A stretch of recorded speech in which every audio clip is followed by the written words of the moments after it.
Yay! It's working. So let's wait for everybody to get in here. I'm gonna tweet.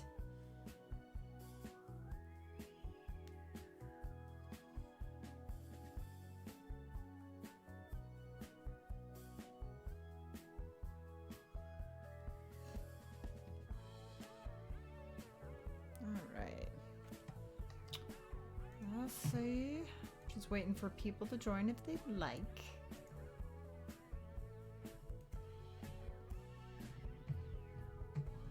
Just letting it count down so it gives people time to come in. But I'm actually here, hanging out. I'll put it on just chatting here soon.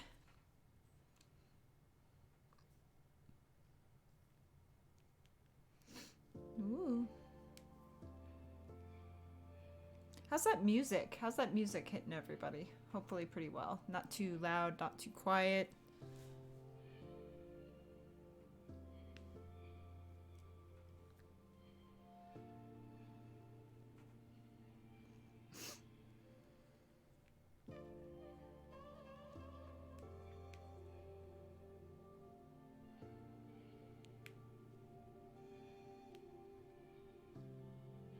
How's everybody doing today?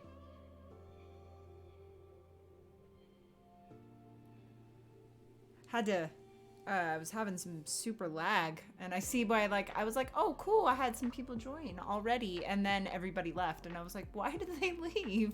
And I was like, oh, that's why, because it was being fucking laggy as hell, and I didn't realize it.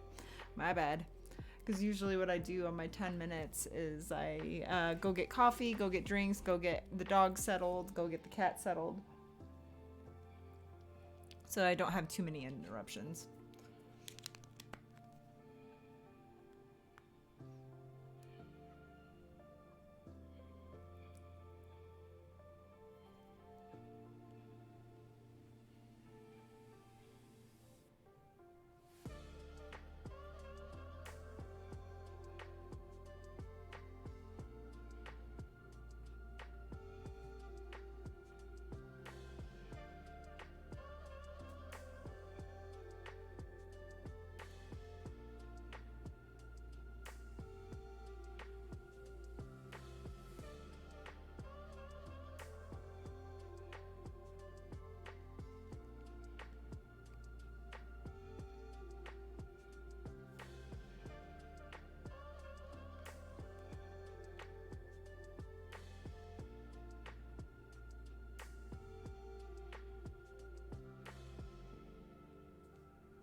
All right, everyone. Welcome back. This is a little bit of a different stream. And I got a Lulu back there. Wrong one. Wrong, right there. Right there. Laying down. Anyway, how's everyone doing today? Hopefully pretty good. Hopefully pretty good. Hopefully. Got a Lulu back there just hanging out. Doing his thing. Huh? Lulu, are you sleeping? He's like, oh, you paid me attention. Anyway, how's everyone doing today? Sorry about the stream hiccups. I noticed when I first started the stream the first time, I was like, oh, like 3 people stopped by. I was like, oh my gosh, cool. So people really want to discuss some Dragon Age shit. I was like, fuck yeah. And then when I came back, they all left. I was like, why did they all leave? And I was like, and then I looked and I was like, oh god, I'm dropping frames like a mother. So I had to figure that out. I had to reset my internet. I had to do a bunch of restart the computer. Okay, but we gotta figure it out. It's all good. It's all good. Hopefully I'm running nice and smooth.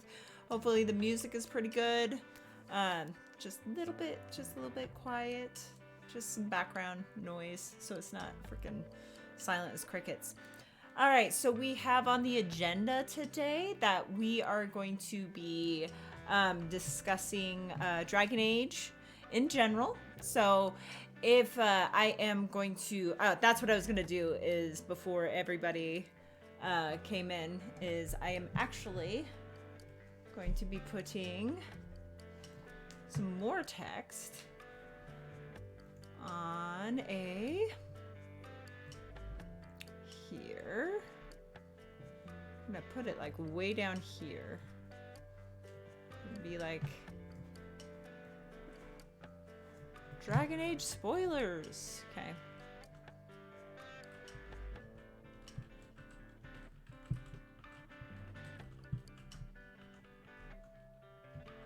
Beware, because I'm a weirdo like that. Let's make the text red, shall we? Red. It's gonna bother me. No, I liked it better up there. Okay. Alright. Oh, it's gonna interact with that, isn't it? Yeah, it is. Okay, so bring it down just a little bit. Okay. So, for our first gosh dang. For our first part of this, I'm going to review Dragon Age Inquisition, at least my review. I have a couple other things that we'll talk about. Before that, sorry, I'm trying to just get all set. Let me put up this. Okay, so from here on in, if you haven't played all the games or whatever, or if you don't care about spoilers, just Dragon Age spoilers. Beware. Beware for every... And you know what? I'm actually going to move it over here. Because you know what? Let's put it right there. Put it right behind the CRTV. There you go. I'm just tall enough to where... You can see that pretty good against the white, right? There we go. No, I don't like it there. There. Actually, let's move it over here. Oh. Sorry, I should have done this before. That's on me, so. Alright. So from here on out, if you're not,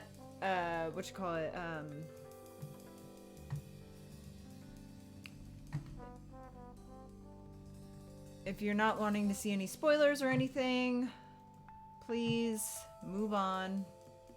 Okay. And then I have the decisions that I made all through here. So my main decisions that I made in Dragon Age Inquisition. So you can see the decisions that I made. So we can talk about that. And so I don't get constant questions as people pop in and be like, who did you romance? Who did you choose? Blah, blah, blah. So I thought I would do that. So pretty good. Anyway, I thought I would chat. First, we'll do my review.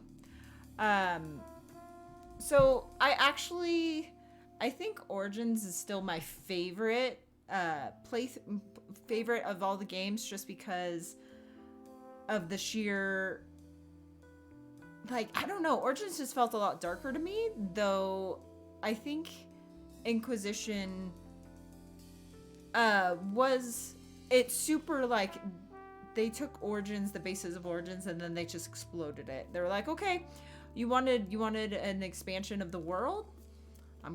Let's give it to you. Let's figure out world ending. Dragon Age Inquisition only disappointed me because I went into the game very blindly. And the only reason it disappointed me because I thought it was going to be like a Mass Effect trilogy.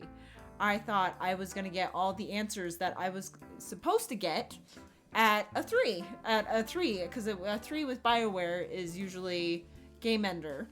And then I realized that they're making a Dragon Age 4. So while that disappointment turned to excitement because there is more Dragon Age games coming out, I was still semi-disappointed because I thought I was going to get more answers than I did. Because Dragon Age is super known for giving one answer, adding about 100 more questions.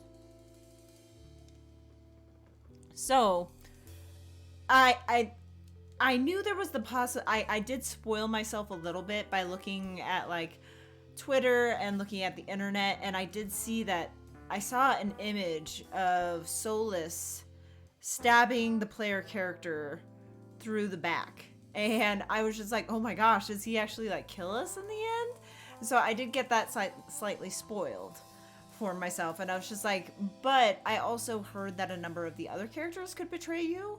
Like, I was super scared for the longest time that Varric was gonna betray me because I chose Hawk to stay behind. As you can see right there. I chose Hawk to leave behind, and I was like, he's gonna kill me, isn't he? Isn't he? I was like, Varric is the type to where he was really attached to my Hawk, and he's attached to any Hawk in any of the game, in anybody's game. So for him to kill me, that would have really hurt me. But I did find an article, which I'll go over in a little bit, to see who liked me and who didn't, because you can tell affection, what is it?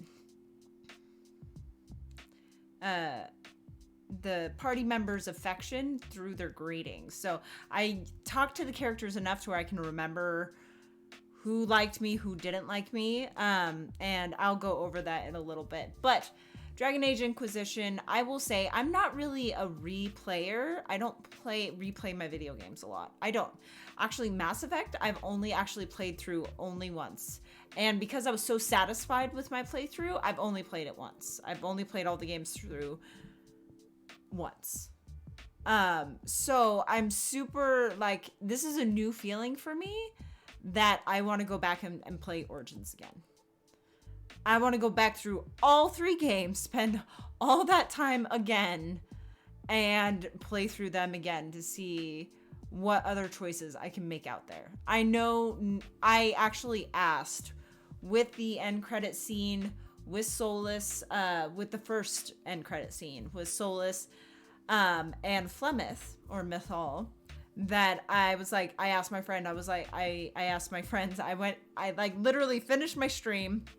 I was like, and I went into my Discord with my friends, and I was like, hey, sorry to interrupt. You guys are playing a game. I know, but I need to rant. I need to rant right now. And I was like, how? I was like, is there any fucking way to prevent Solus from killing Mythal? I was like, is there any way? And they were like, nope. And I was like, oh God, I was so angry. I was so angry at that. But the Trespasser DLC really does help to put a lot of stuff. So I'll be going over, when we get to theories, I'll be going over what my theories were before and now what my theories are now. Because I actually even wrote them down. There's not too many, but I wrote them down, and that was right after I finished the stream with the post-credit end scene with Solus killing Mythal. So I wanted to see how my theories would hold up. I was very wrong about a lot of them, but I kind of had like one half foot in the true in what was actually happening. So I'm proud of myself for that, but that's okay. So Dragon Age Inquisition, the characters felt a lot more in depth than they did in 2. But I actually had a conversation with my friend about Dragon Age 2, and hi, Catacrow, you made it. You made it. I'm just talking about my review right now. So, but I was talking about how in the beginning, I really, yeah, let's go. Let's go. I'm glad you got some sleep. It's always good to get sleep. I was having issues with the stream, so it's all good.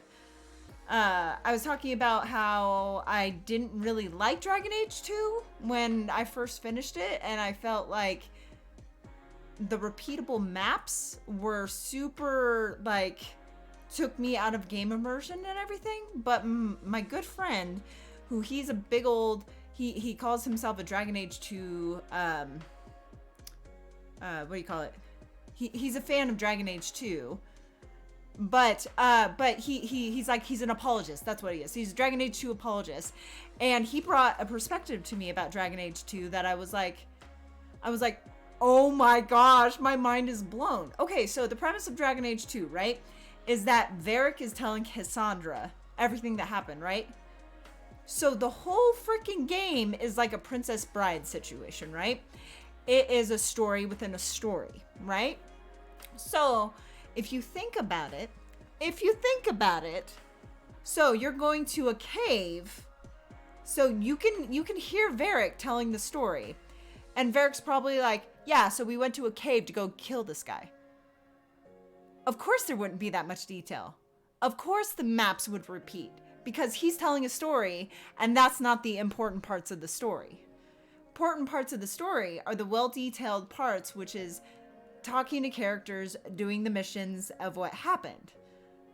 So, of course you're going to repeatable maps, because Varric didn't feel the need to describe these caves and these maps to Cassandra when he's telling Cassandra the story.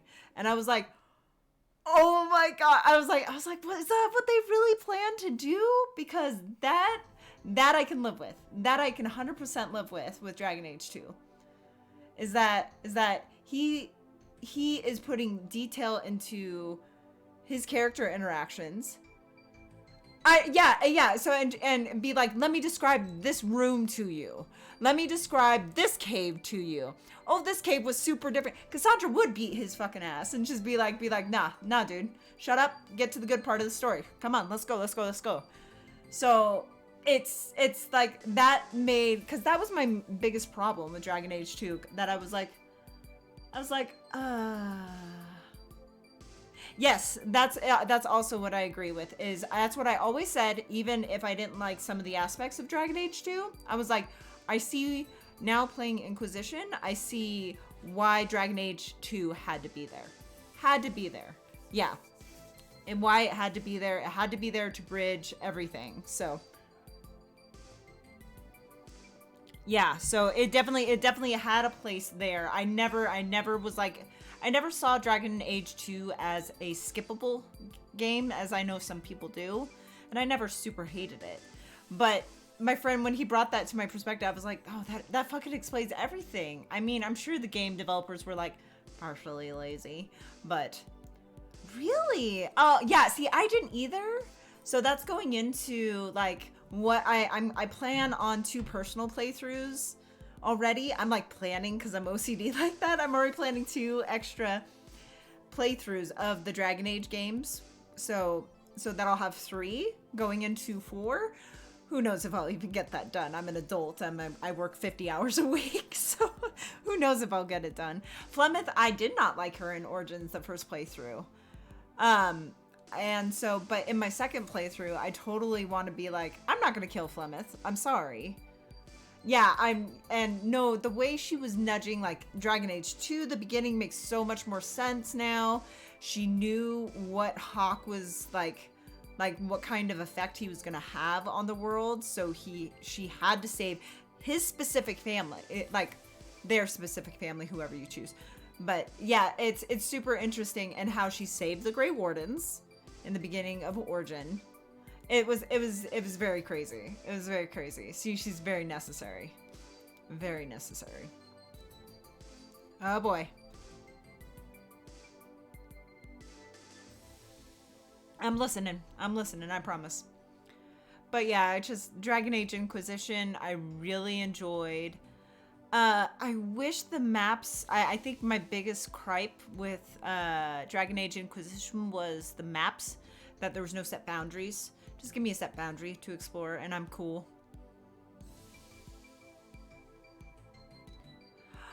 Yeah, so like I think I want to see if that changes. So like because I killed Flemeth in Origins. Well, I killed Dragon Flemeth, whatever. So I was like at the beginning of 2, I was like, is this a Horcrux situation where she's just got things scattered around with portions of her everywhere? I hope, because that means she's still alive. That's getting into lore, but yeah, no. I did so. I brought the amulet to the mountain because I was just like, okay, kind of owe her our lives, and I'm not gonna metagame. Okay. Okay.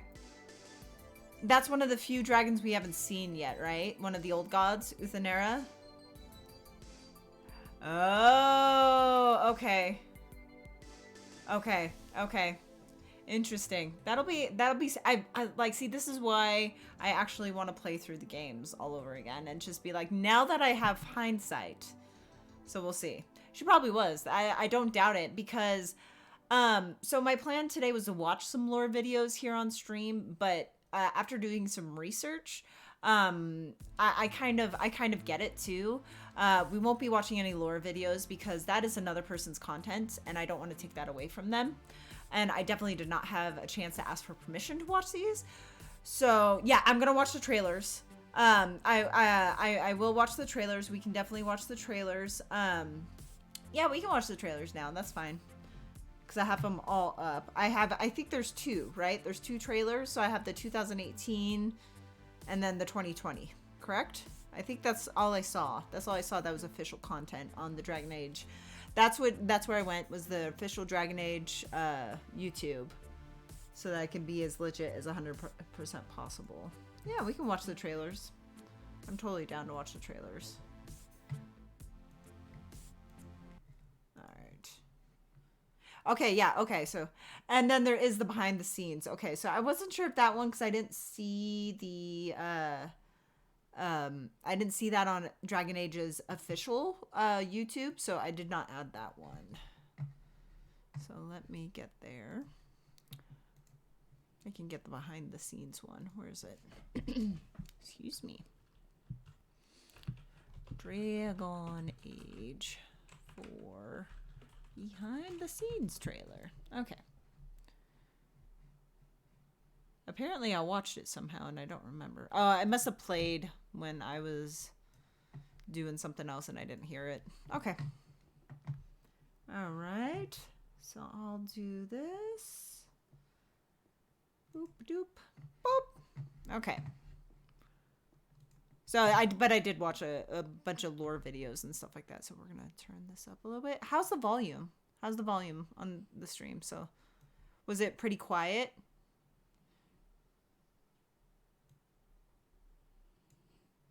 Oh, and I got a snoring Luke behind me, so that's great. So sorry if you hear snoring. Okay, good. You can hear me good. So let's see how this is, because I don't know if it's going to be super long, super quiet, or is that a good volume? I don't want to get too much into it. Okay, you can hear it. Okay, cool. I'm super excited to watch these. Sorry, shut up.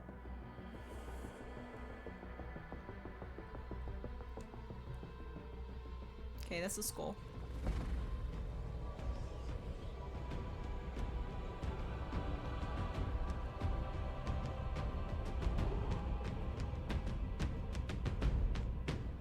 Ooh, red lyrium, okay.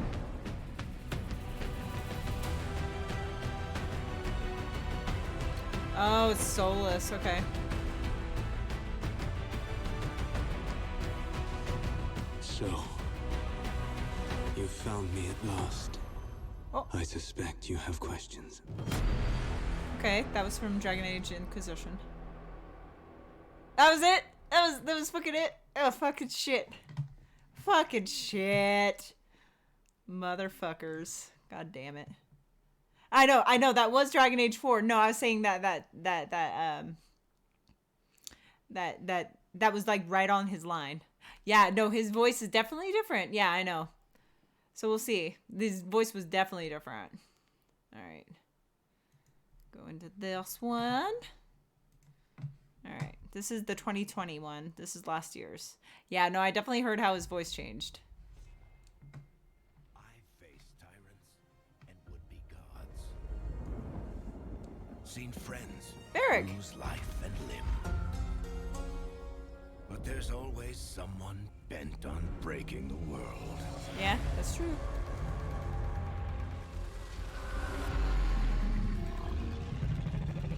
It's Oh, time fucking for War a new Turtles? I'm hero. totally here for it. A new hero. No magic hand. No ancient prophecy.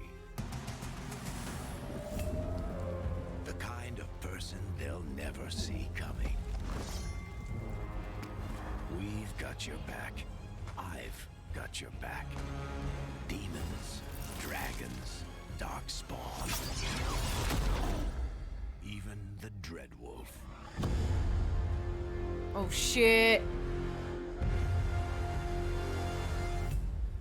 Oh, This shit. is your story.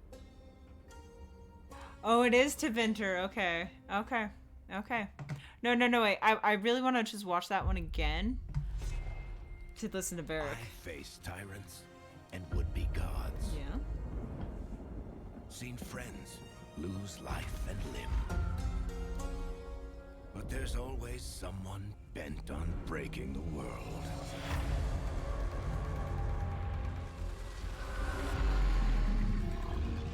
Fucking War Turtles. It's time for a new hero. Okay. No magic hand. No ancient prophecy. The kind of person they'll never see coming. We've got your back. Dude, that bow's so I've sick. got your back. Demons, dragons, darkspawn. Even the Dreadwolf.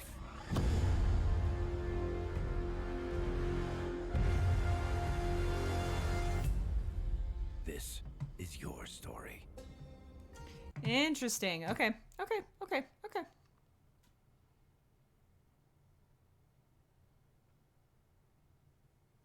I know, right? He's just like, hold on, let me draw you a map of everything that needs to be done. Oh my gosh. Okay, so that's gonna be super. Okay, so I'm super happy that we're not playing the Inquisitor. Oh.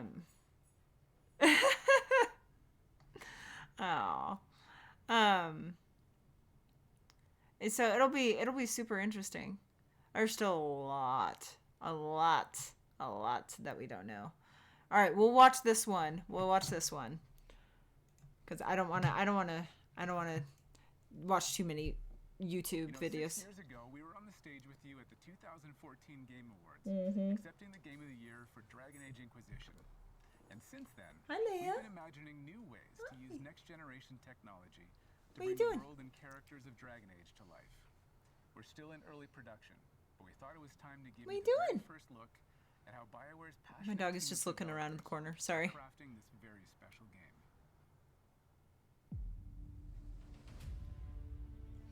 Come here. Oh, okay. She's going to the other bedroom. I've been at BioWare for a really long Oop, time. sorry. I got to see Quiet. it grow up and turn from a company of 35 people to a company of more than 300 people. There's amazing people in the industry. There's amazing stories to be told with other people. I love that character so much. We're very experimental here at BioWare, so we're always coming up with new stuff. We're always trying to improve, innovate, and bring new characters to life for our players and fans to enjoy.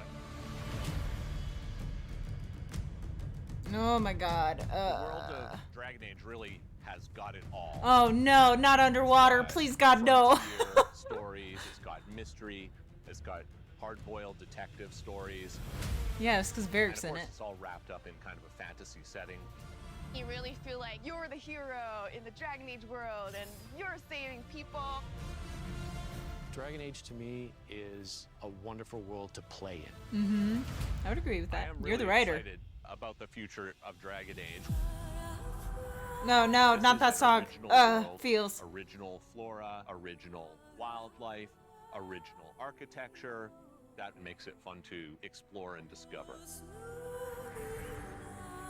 In the next Dragon Age, you get an opportunity to see new things, new places, and interact with people who lived and grew up in these spaces as well. For the game we're working on now, we want to tell a story. What happens when you don't have power? What happens when the people in charge aren't willing to address the issues? The things that you can expect in the next installment are going to be stories that focus on the people around you and the friends and family you make. Something that we'll Yo, be able to puppy. look forward to in Dragon Age is a really close relationship with game characters who really become real for you. We want characters to either be loved or hated. One of the best examples of that is Solus. Half the community wants to kill him, half the people want to marry him, and another part wants to do both. Call me the Dread Wolf. What will they call you when this is over? BioWare and EA has been one of the forerunners in using motion magic technology, and that makes it way more realistic when you're looking at the characters and the way they walk and move and interact in the world. Players want that suspension of disbelief that this wonderful collection of digital pixels is actually a living, breathing soul. No, it's okay. That's the good kind of rumble. I actually design bosses. I help with the creature design team as well. So I do all of like the big threats that you have to go up against. Was that a spider with fucking hands? For the Wardens! Choice is a big part of what Dragon Age is as a franchise. The decisions you make can affect change in the world. Decision making can mean that a party member lives or a party member dies. And it means owning your outcome and reactivity to the choices that you do make. I just love the possibilities that Dragon Age offers us. Oh, is that excited to fucking explore Titan? A lot more of them. To me, that potential Maybe. is what gets see. you up in the morning. It's a fantastic opportunity every time. Fucking looks good. Fucking looks good.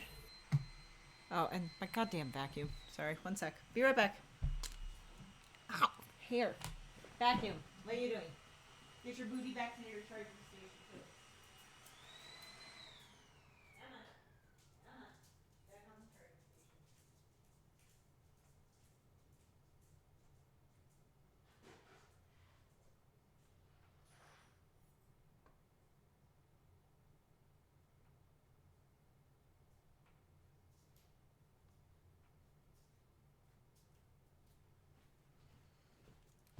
Okay. I know. Who is... Yeah, exactly. Who is going to fuck us over? That is the main question. Alright, I'm going to minimize that. Go back to chatting. Alright. Yeah, so that's gonna be super interesting. I try not to get too hyped, especially when a game is so in the beginning of production, which it seems like this one is. So 2023, I'm looking at this, and if they want to make a good game, I don't think it'll be 2023 to be honest, but we'll see. We'll see.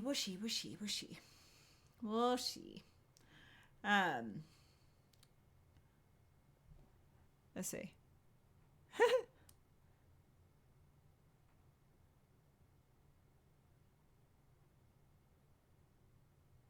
Ah, okay.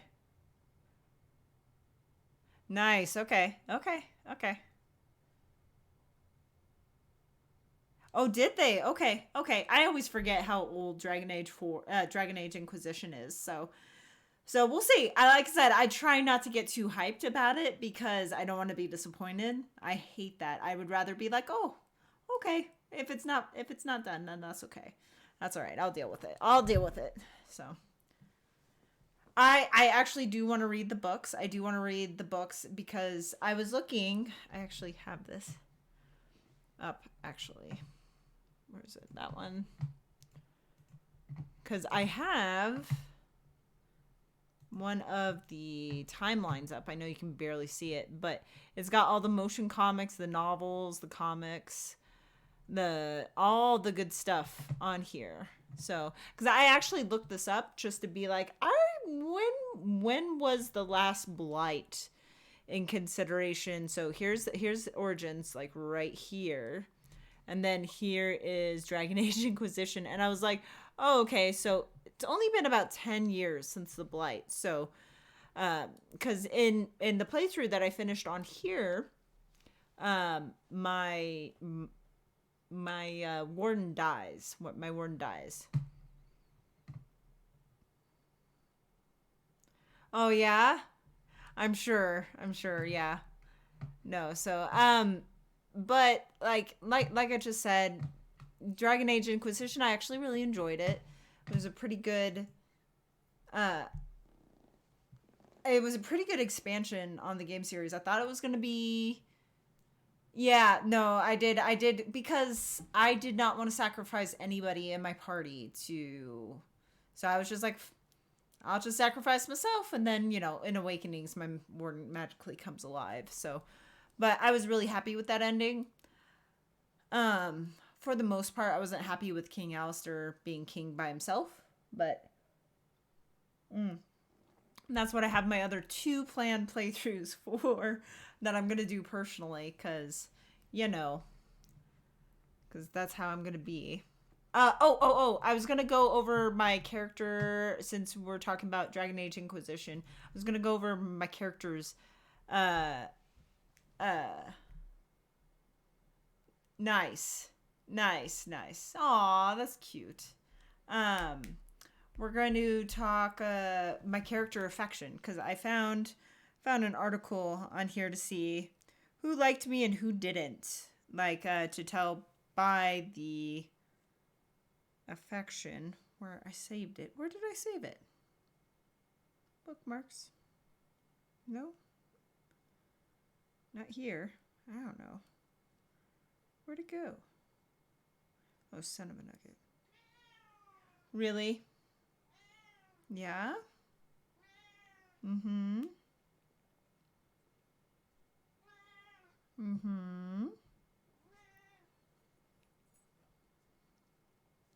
Character affection. Really? Was it on? No, it was an article. It was an article.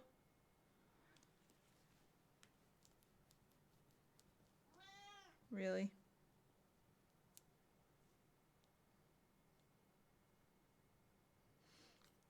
Approval. That's why. God damn it. What? Here, my cat.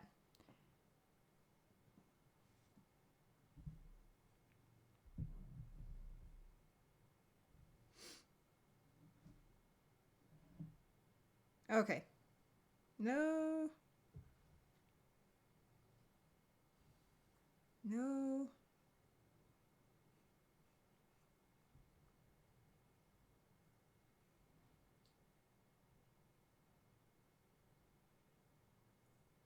Gosh dang it. It was a freaking...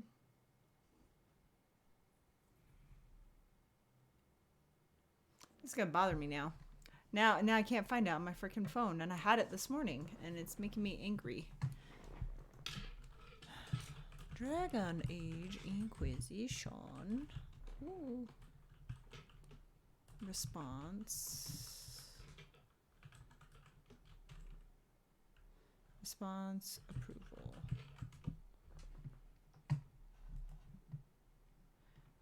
It wasn't that. It was an actual article. It wasn't a guide. Was it this one? Yay! Okay, here we go. Okay. I found it. Okay, so... I know. Yeah, no, I like Morgan in Dragon Age Inquisition actually redeemed herself quite a bit for me. But yeah, no, I remember that. Oh, you had that in there? Oh my gosh. I'm sure he was. I'm sure it was. He's like, "Excuse me? I'm the god sitting right here." Okay, so let's see approval rating. So approval is hostile, cold, neutral, warm, friendly. And I'll see where my reveal approval was. So with Solus,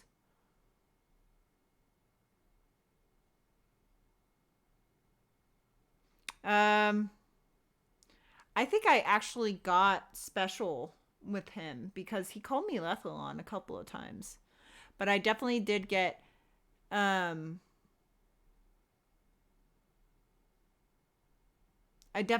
friendly greetings.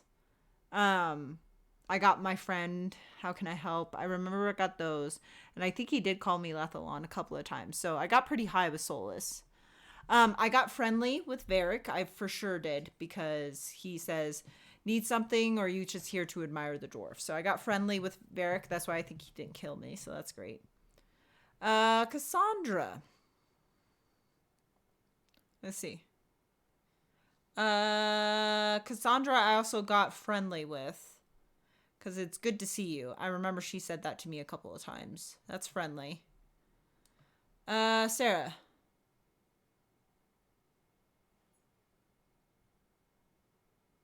I think I got neutral. I think I got neutral with Sarah. Or maybe I got warm, friendly greetings. Yeah, I did, because I remember she would say, back, yeah, always good. Love seeing you, yeah. Yeah, I got pretty friendly with her. Let's see, Blackwall. Neutral. Okay, so he doesn't get friendly. Holy shit.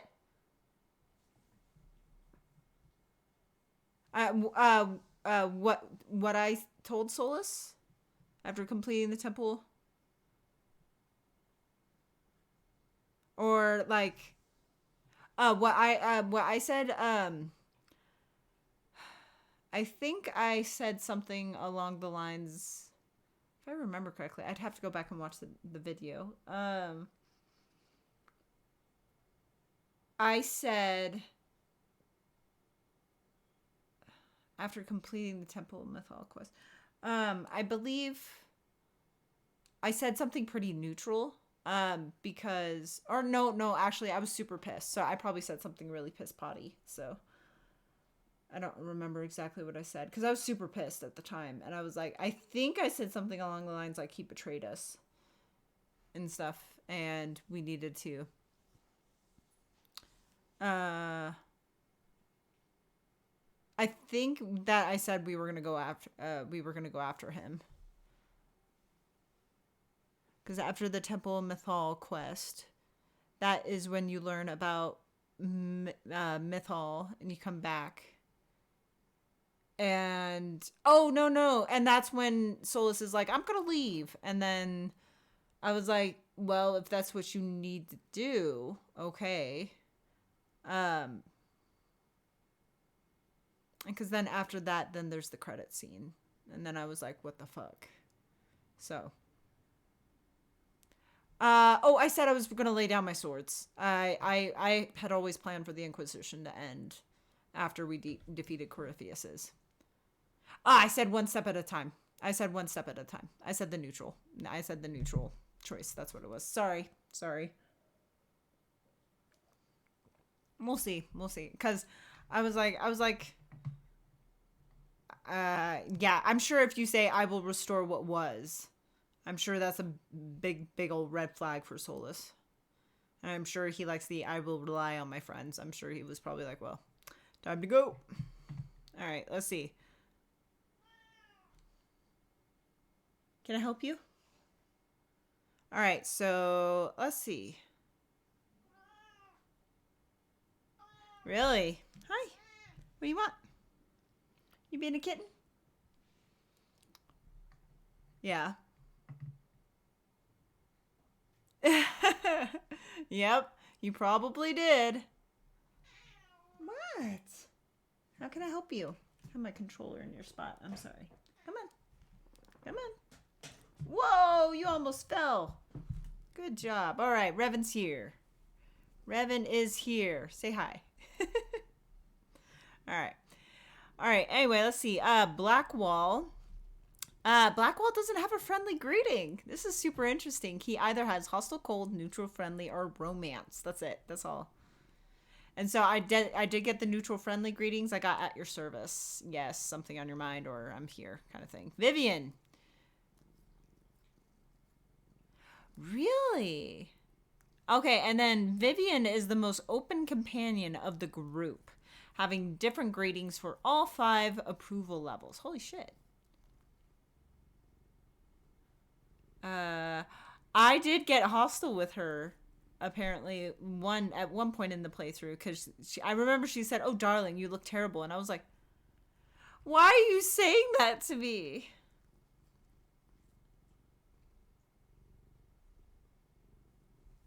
I think I got pretty neutral with her. Actually, I got neutral and warm with her, because neutral is yes, and then warm greetings is, do you need something, my dear? Did you need something, darling? How may I help you?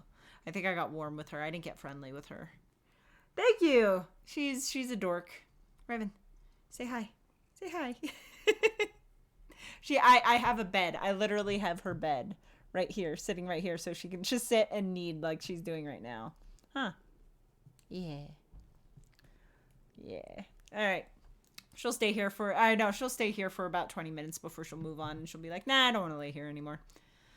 All right, so I got neutral and warm with Vivian, so I'm actually really surprised, but I did get hostile with her. Let's see.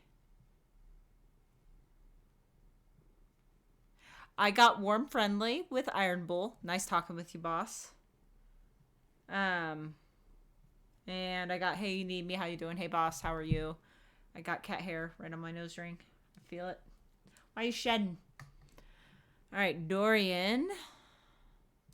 Dorian is a unique case as none of his greetings or pharrells correlates to his approval.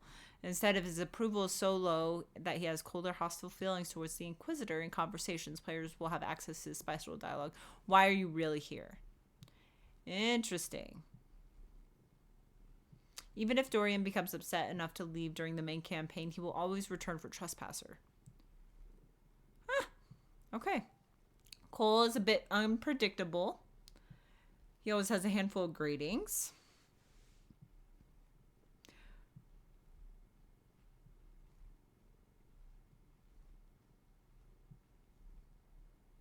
I'm not sure where I got with him. I think I got warm friendly with him. Ah, you can? I'm not surprised. I'm not surprised. Because Dorian can be a bit of a bitch, and so can Solus.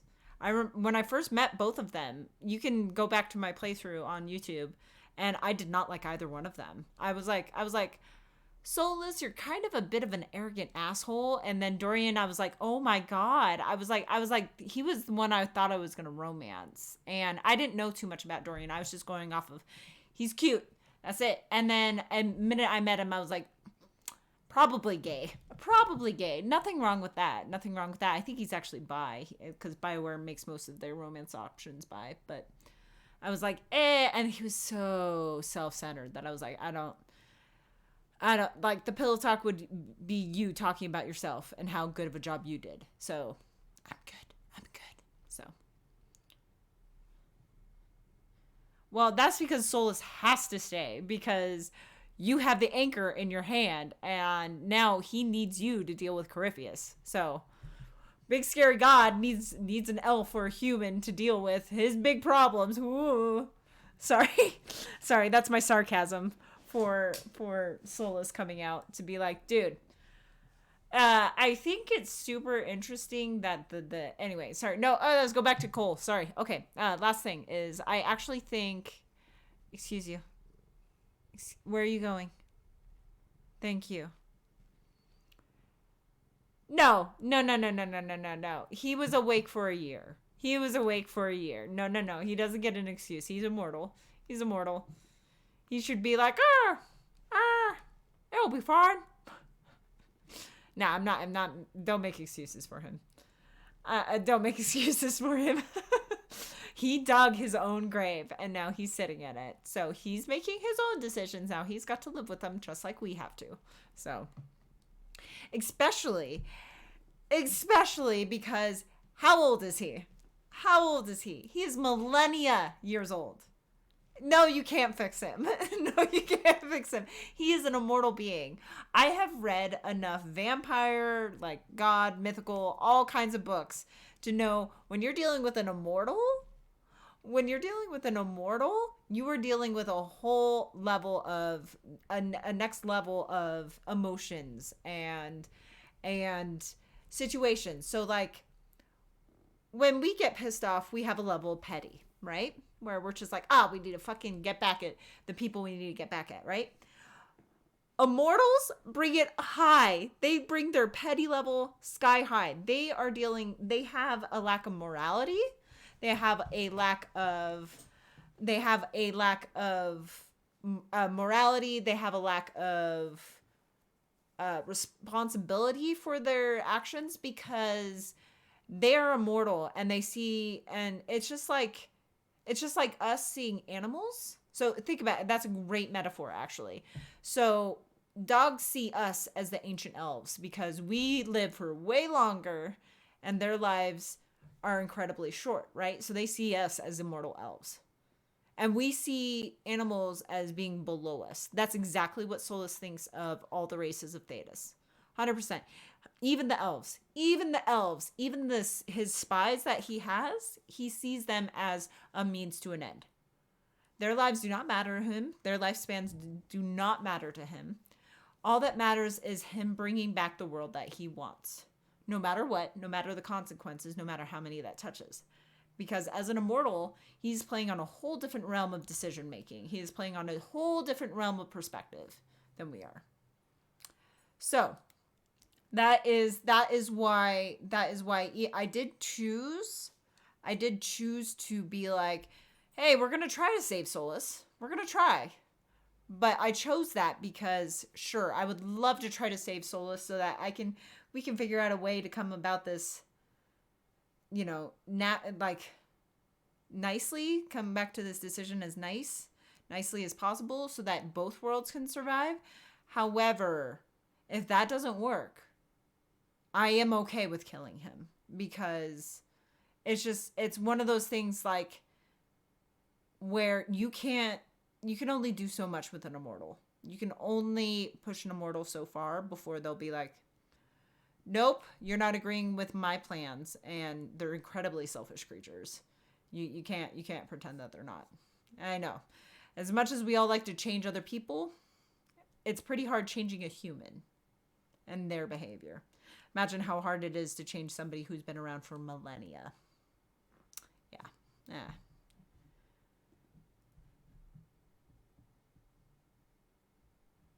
Yep. It's I don't think he has omnipotence. I think that's the issue with the Evanoris, is that they're super powerful mages that the elves put them on a pedestal to call them godlike. I don't think they are gods though. I don't think they technically are gods. Yeah, no. Here's the thing. I see why he did the decisions he did. I see why he brought the veil down, and he had good intentions. However, now he's regretting those intentions, and he's becoming the corrupt gods. Sorry, when I refer to gods, when we're talking about the Evanoris, it's gods. That he is now becoming the kettle to which he blocked the pots for. So that's very concerning. What I'm hoping for is that Flemeth/Mythal isn't dead, and that she's put herself in another Horcrux around everywhere. Yeah, I'm sure he does regret it, because I was watching a fan theory last night because I realized I was like, oh, I'm gonna have to watch some of these now so that we can talk about it tomorrow since I can't watch them on stream. Is that he is a demon of pride. He started out as a spirit of pride, or and so because if you think about it, Solus, and they had a pretty good reason for this, is that Solus in Elven means pride. So spirit of wisdom, thank you. That's what it was. Twisted into pride. Yeah. So, and I actually really believe that. So I can see why Solus like really resonated with Cole most of the time, because he was just like, they put that. I'm sure if you've seen the video that I've seen, they put a lot of speech into there.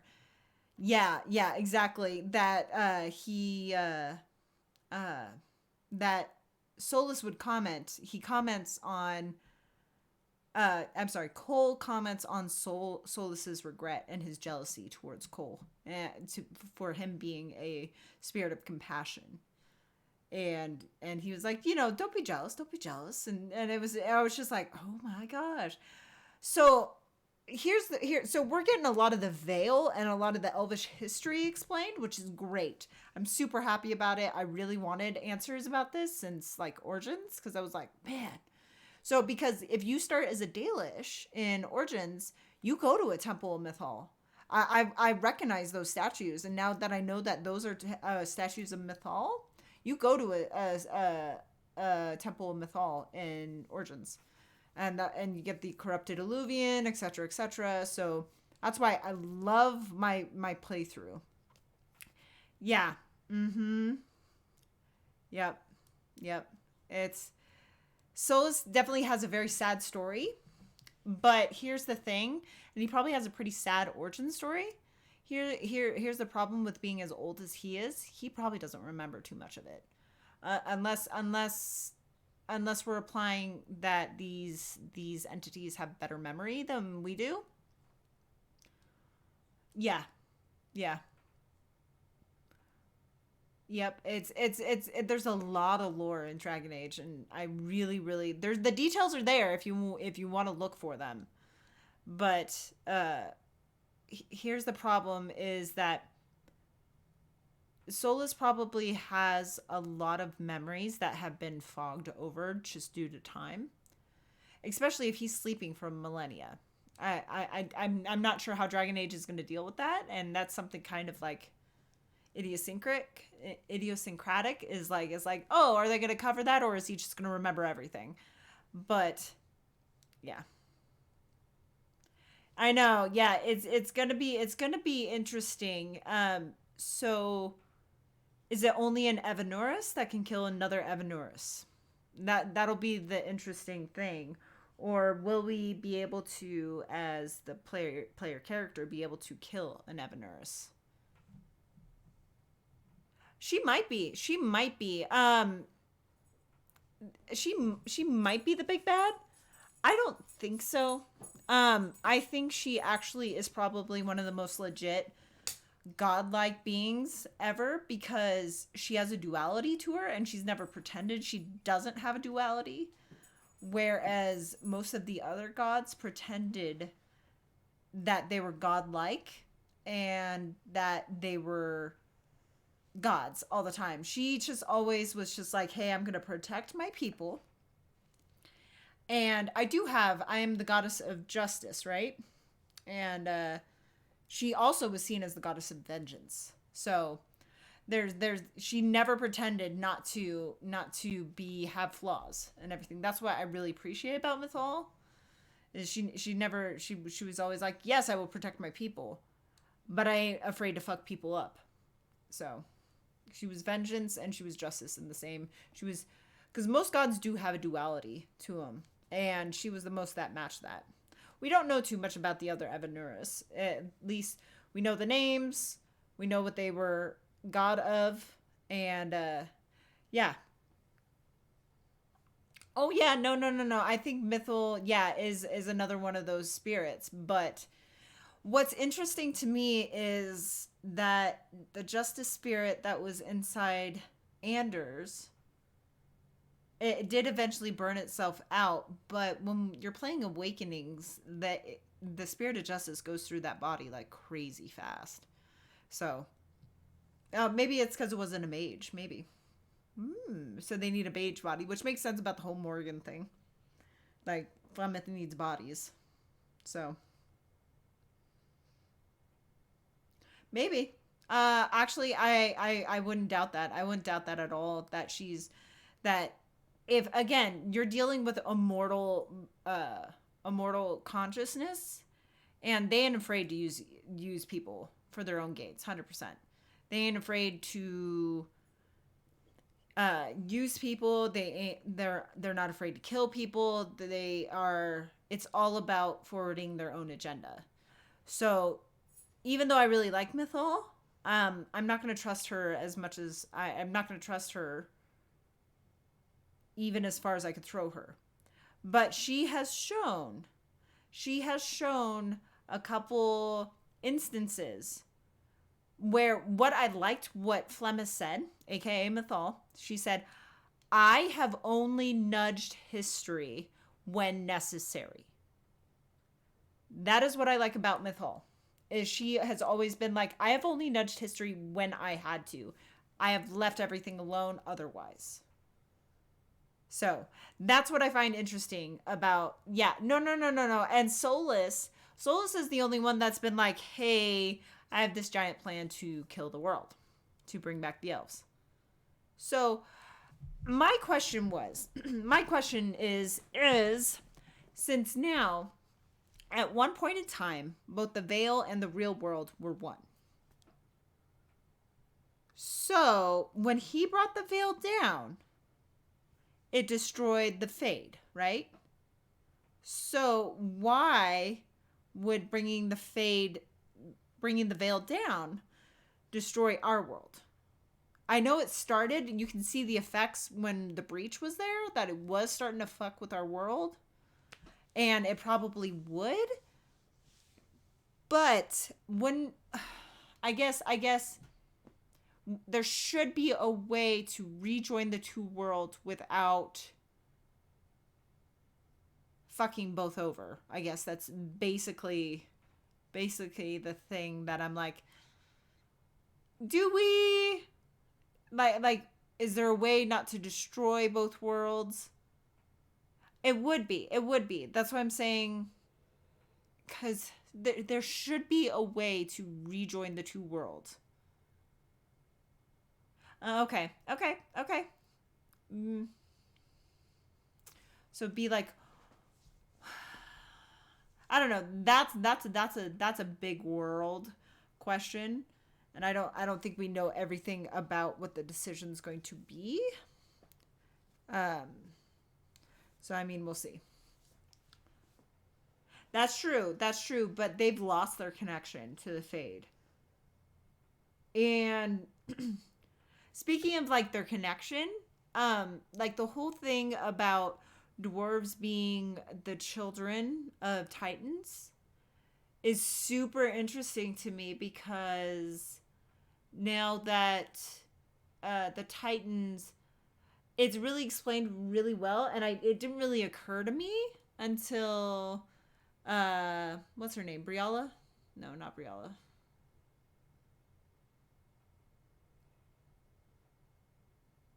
I know, he does need to bring it back, but I just don't think the world needs to be destroyed in order to do that.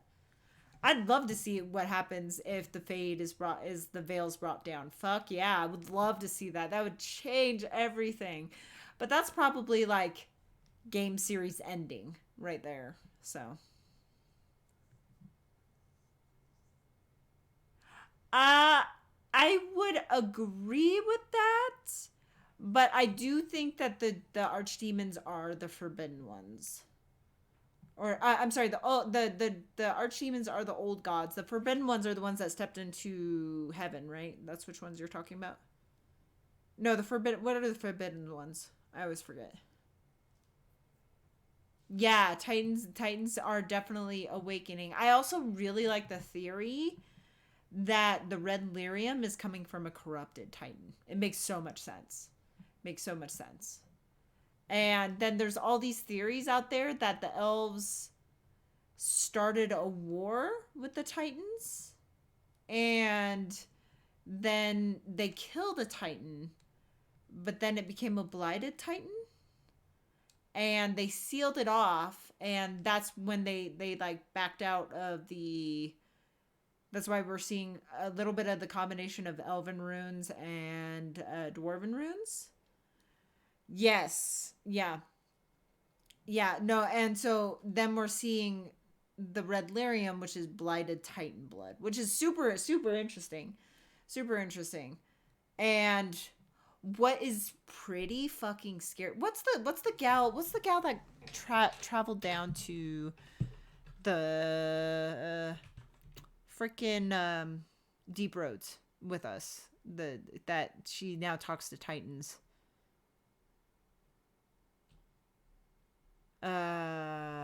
Age Inquisition.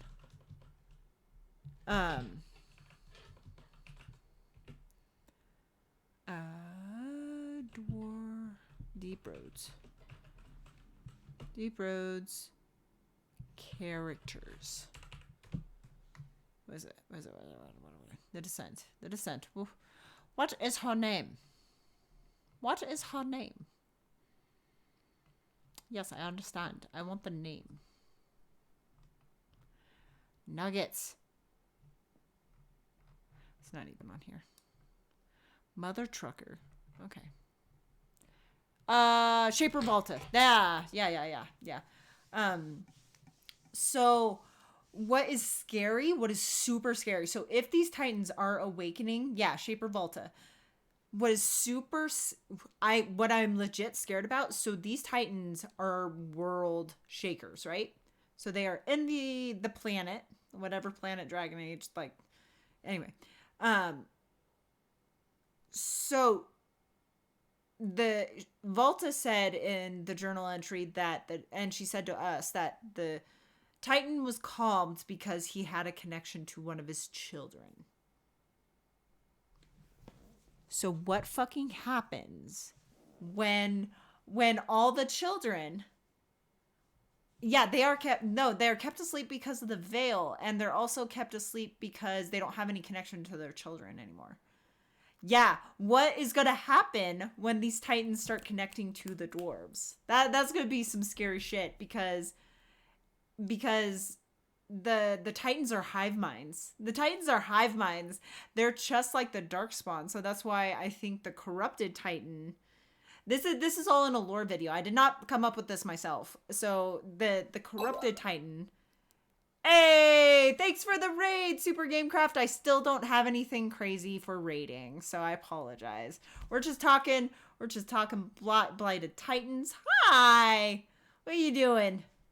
We're talking blighted Titans. We're talking dwarves. We're talking about a bunch of Dragon Age Inquisition spoilers. So if you want, you should leave now if you don't want to talk about Dragon Age spoilers, because I just beat Inquisition, so we're just talking about it.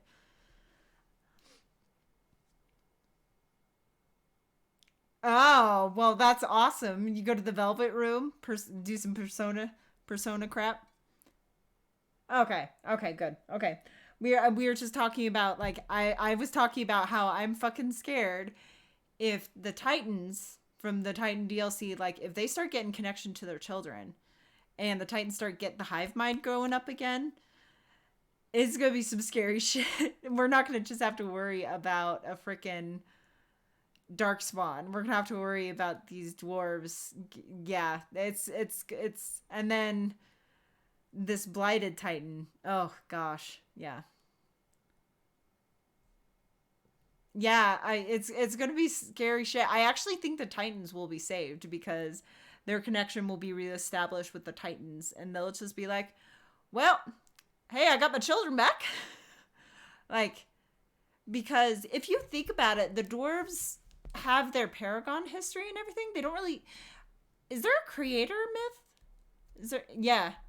Oh, come on, Catacrow. I'm sorry. I didn't want to walk all the way back after doing an 8-hour stream.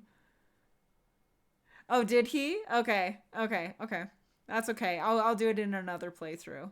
So, but it's gonna be super scary if that ever happens, because they're a hive mind, just like the Darkspawn are. Yeah, and yeah, nobody, like, I'm super happy we're getting answers. Well, at least maybe some answers. They haven't confirmed it or not, but that Darkspawn comes from a blighted Titan, and because the Darkspawn sings, and then the dragons get corrupted, the archdemons get corrupted, and they're like the generals of the but they're not the.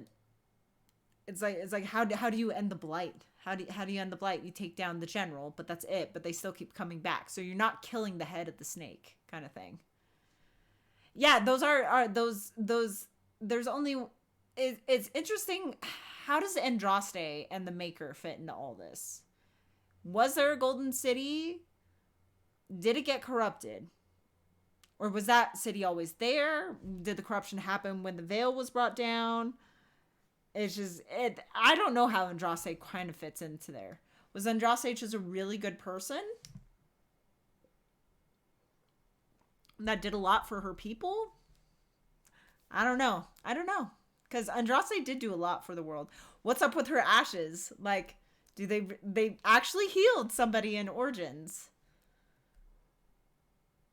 Ooh, that's a good one. Okay. So now, because we are getting into I did. Okay. So I had some theories that I wrote down after I saw the post-credit scene of Dragon Age Inquisition. And oh, that's true. That Shartan didn't. But I had some theories that I had when I saw the first after credit scene.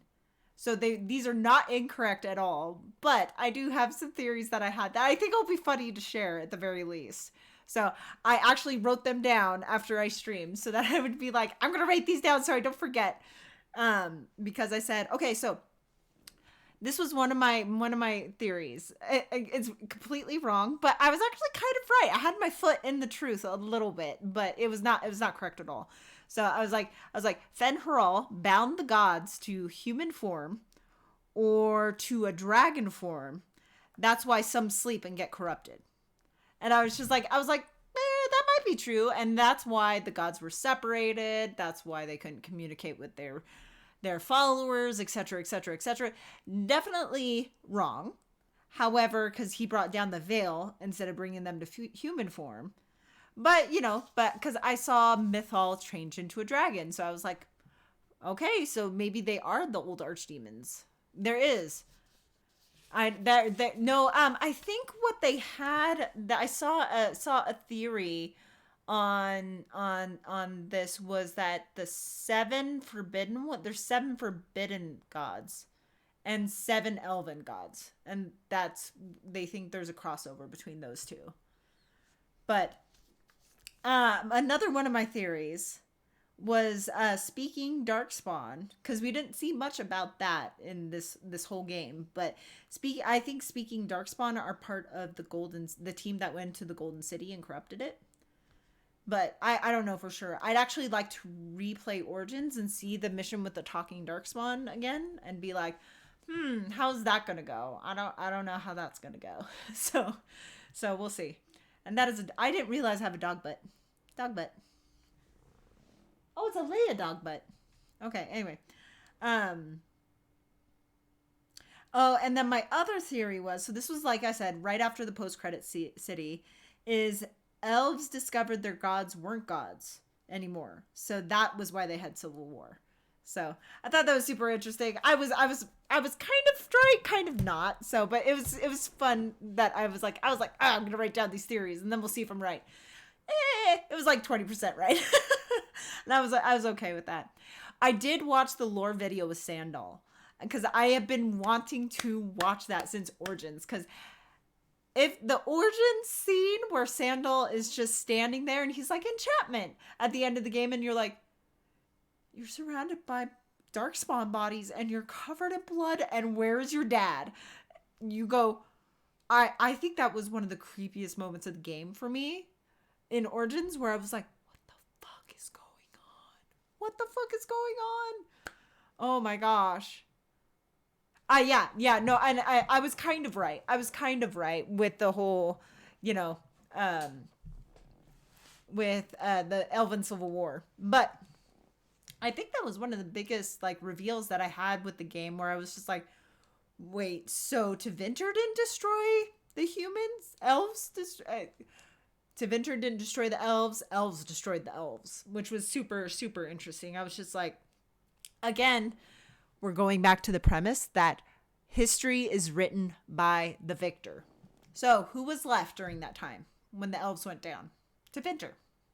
Tevinter was like, might as well take advantage of this and be like, elves, nope, cross that out. Tevinter defeated the elves. Yay! Aren't we magical and special?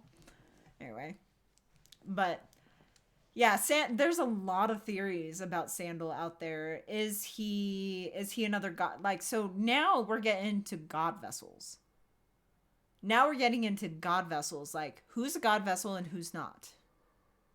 So we know Morgan can be a vessel for Mythal, obviously, because Mythal makes sure that all her daughters are compatible to be vessels. That's probably why she has a daughter at all times. So what's interesting, now that Mythal has died by Solas's hand, will she go into Morgan? That's going to be another interesting one. See, I don't think Mythal's dead. I think that was for shock and value. We'll see, because definitely Solas did steal part of her power. Definitely stole some of her power, but we've seen ample evidence in Origins. Like, if you killed Flemeth in Origins, she still comes back in 2 and saves Hawk.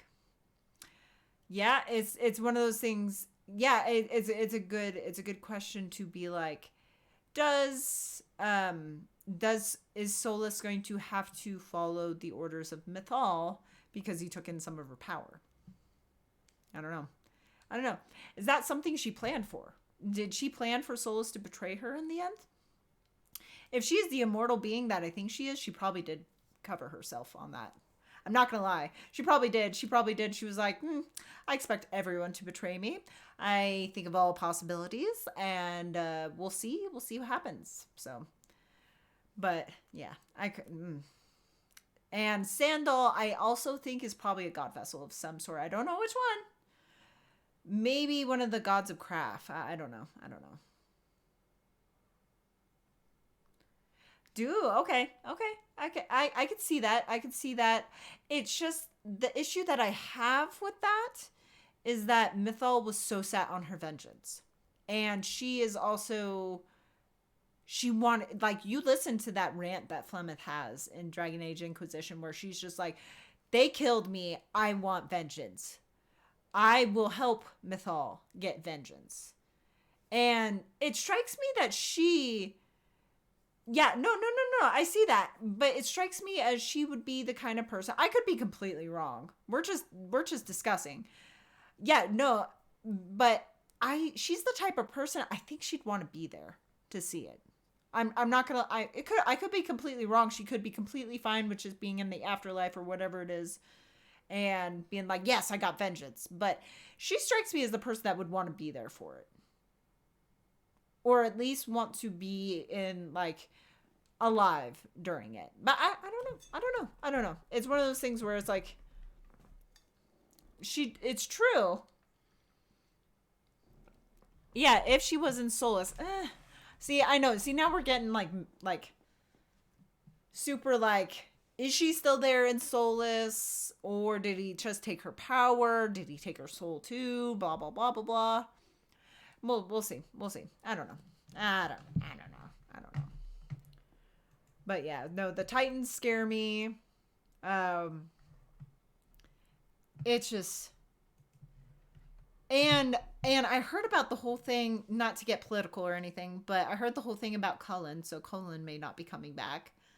That he did a whole rant supporting a political party with Cullen's voice. So...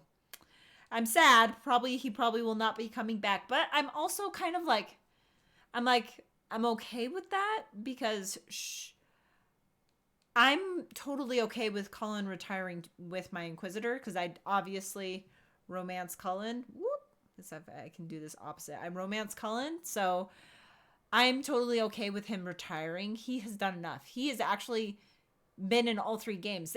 Everybody forgets that. He's been in Origins, he's been in 2, and he's been in Inquisition. And I like his character arc, and I'm okay with him retiring because... And I'm super okay with the Inquisitor retiring as well, because they did enough.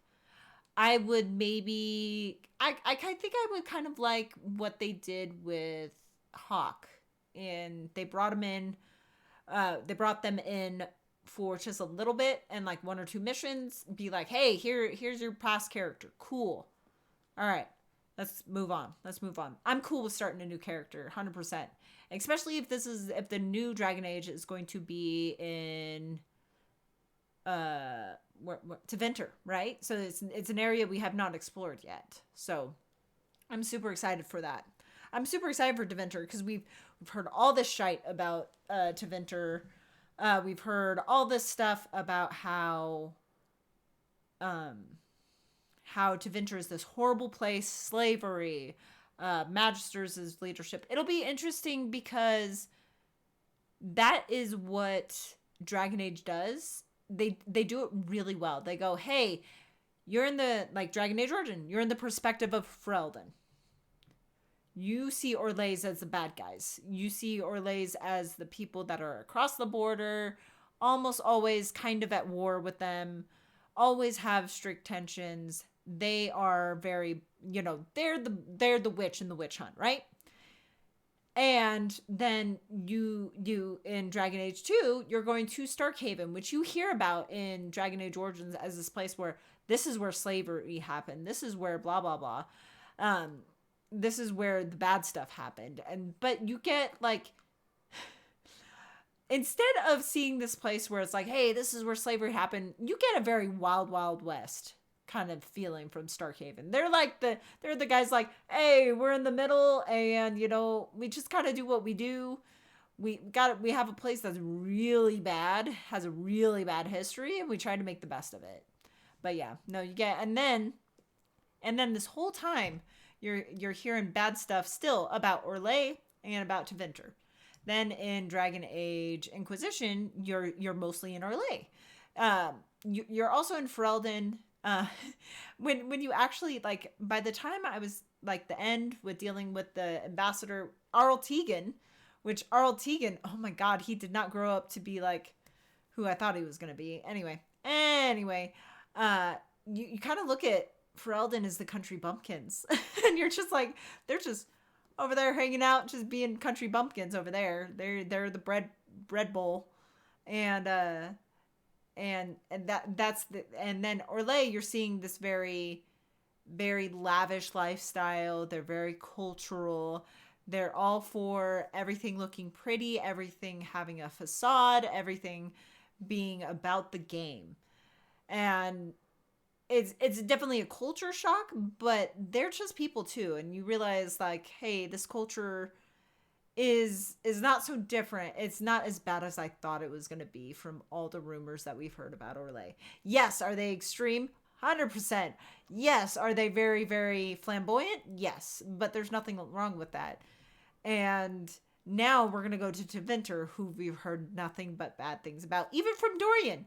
Dorian, like, he had a bit of a culture shock himself when he came to the Inquisition. He was just like, I don't know what's going on here. You do that?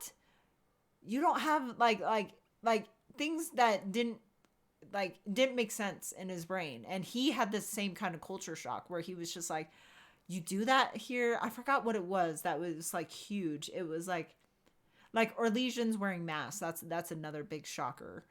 And it's super interesting. It's going to be super interesting. Especially you saw in the trailer, you saw that freaking ring of like floating castles and shit like that. It's gonna be crazy, dude. It looks like a freaking Vegas. Like you got glowing signs, magic everywhere. It'll be super interesting. But I think the one main theme that's been recurrent through all the Dragon Age is corruption. There's corruption everywhere, no matter where you go, no matter what race of people you're dealing with, no matter who you're dealing with, there's corruption. There's corruption everywhere. And like, I think one of the trailers said, it was like, you're dealing with, yeah. So, I think one of the behind the scenes trailer said, this is about leaders not doing what they should and regular people stepping up to do what should be done. So, yeah. So, let's see. And then it'll be interesting. I wonder if it's going to be the same size. Like as Dragon Age Inquisition. Because Dragon Age Inquisition, the story, I was actually rather disappointed that it was a little bit shorter than I thought it was going to be. So I had 200 hours into that game. You can check my I think I was like 190, so I'm just rounding up. So 190 hours into Dragon Age Inquisition. I swear only about 30 to 35 of those hours were storyline. The rest was you messing around with maps and side quests and everything like that. So I was a little disappointed with that. I was expecting a game that massive to have like, I know I keep drawing comparisons and it's two different teams working on the games, but like I was expecting a Mass Effect 3 kind of storyline where there's a lot more like storyline and everything is integrated into the storyline.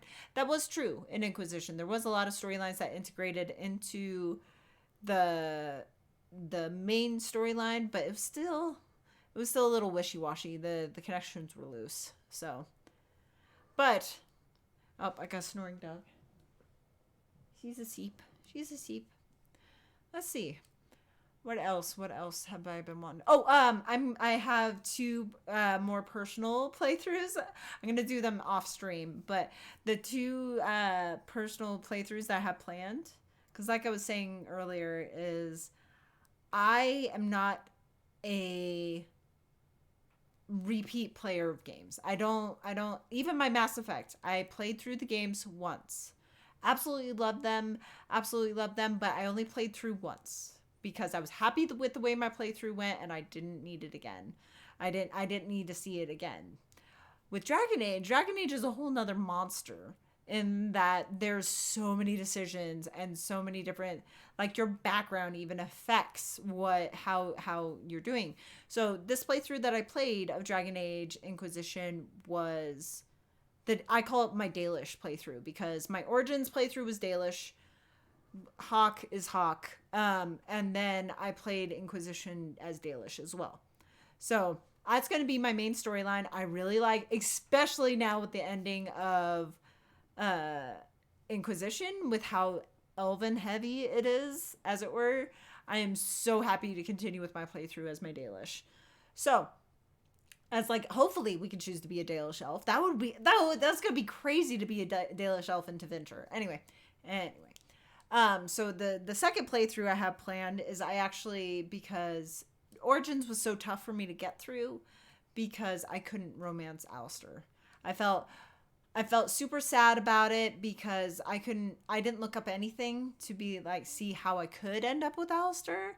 But I was told by a viewer when I was playing Inquisition that I can be a human noble and I'll be able to marry Alistair at the end. I'm like, doing it. I'm doing another playthrough of it where I will be a human noble who is gonna marry Alistair. That's what I want to do. We'll be king and queen together and everything will be a happy ending. So that's what I'm gonna do for my second playthrough, and then second playthrough of 2. I actually think the only thing I really have planned with that is because in my original playthrough of Dragon Age 2, I romanced Anders because I really liked him in Awakenings. And we all know what a mistake that was. It fucking broke my heart. I was so sad. And because he does the same thing, even if you romance him. But it hurts so much more because he says, I love you. There's no one else for me. Blah, blah, blah. And then he goes, I'm still going to go blow up a church. And he still tells you the same thing. Yeah, he still tells you the same thing. Like, I'm trying to get rid of the spirit of vengeance in me. Can you help me do that? And I was like, yeah, of course. I'm here for you. I'm here for you to do this. And then he still gives you that sus activity to where I was like, the first time I actually kind of reneged and did some save scumming on it, because first time I went through it, he's just like, oh, I'm actually making a bomb. And I'm like, excuse you? I'm not helping you do this. If you decide to do this, I'm not helping this. So I went back and I was like, no, I'm not helping you. I'm not helping you do this. And I went back because my first like part of that conversation, I was trusting because I was in love with him. I was romancing him. I was like, oh, of course I trust you. You trust me. And so the conversation only struck me as a little bit of suspicion. But then after the rest of that conversation, I went back and I was just like, no, I'm not helping you because no. Yeah, it was so brutal. And I did not kill Anders at the end of 2. I sent him away. We still have not seen him since. But oh my God, does Hawk talk about it? Does Varric talk about it in Inquisition in the beginning? And I was like, please stop talking about Anders.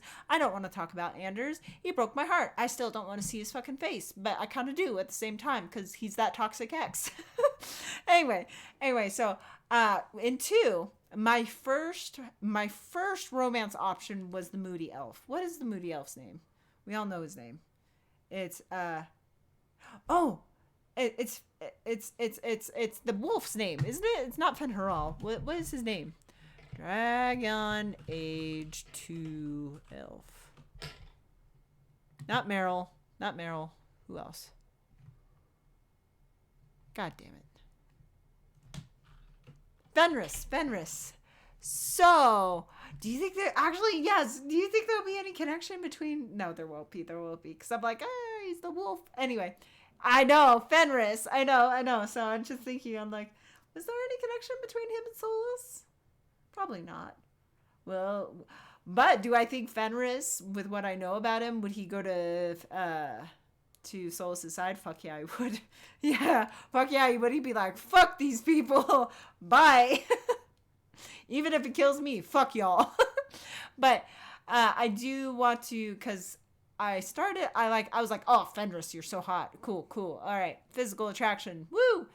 And then Fenris opened his mouth, and I'm like, bro, you're moodier than me on my period. He's so moody, and I'm just like, I can't with you. I can't. If you're having more moodiness than I am, we can't do this. I'm sorry. But after romancing Anders, I'm like, yes, Fenris, come here. Come give me a hug and a kiss, please. You're so much more less toxic than Anders was. Oh my gosh. So I'm going to do that in my second playthrough. So I'm going to romance Fenris. And then in my Dragon Age Inquisition, I will definitely, I'm super curious. I think I want to romance Iron Bull because I just want to see what that's like. And also, I think on that whole playthrough, I'll side with the Templars because I sided with the mages. And I'd like to see what happens if you side with the Templars. I think I want to do that as that playthrough. Or maybe I'll do a romance of Solus. I don't know. It's Solus and Iron Bull. Those are the other 2 romances that I want to do. I don't know. There's a lot of romances. Actually, I want to do Solus. I do want to know that. I do want to do romance Solus 1. So probably that. Then in my third playthrough, I actually want to do a male. Like origin story, Hawk and everything like that. So that'll be interesting. But I don't know. I do want to do a Solus romance. But I'm okay with doing it. If I had done it, I swear to God, Solus was in the running to become a romance option for me. I am so happy I did it because coming off the Anders romance, Oh, I'm sure. That doesn't surprise me. But in Inquisition, if I was a male, I'd want Cassandra. 100%. I'd want Cassandra. Cassandra is my wife. She's my waifu. I love her so much. It's because she just reminds me so much of myself. Cassandra reminds me so much of myself. I know.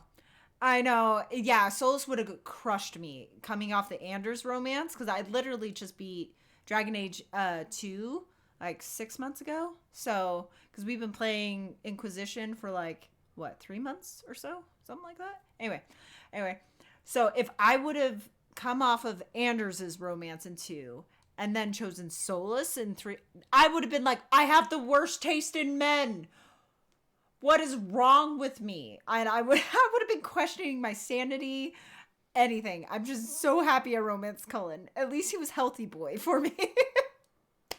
Yeah, so I want to because I am one of those people that like that Doctor Who episode says, sad is happy for deep people. I'm very much like that. I'm here for the misery, the deep melancholy, and just the feelings it evokes. But it seriously would have had me questioning my sanity. So I definitely do want to do a Solus romance as well, because that would be great.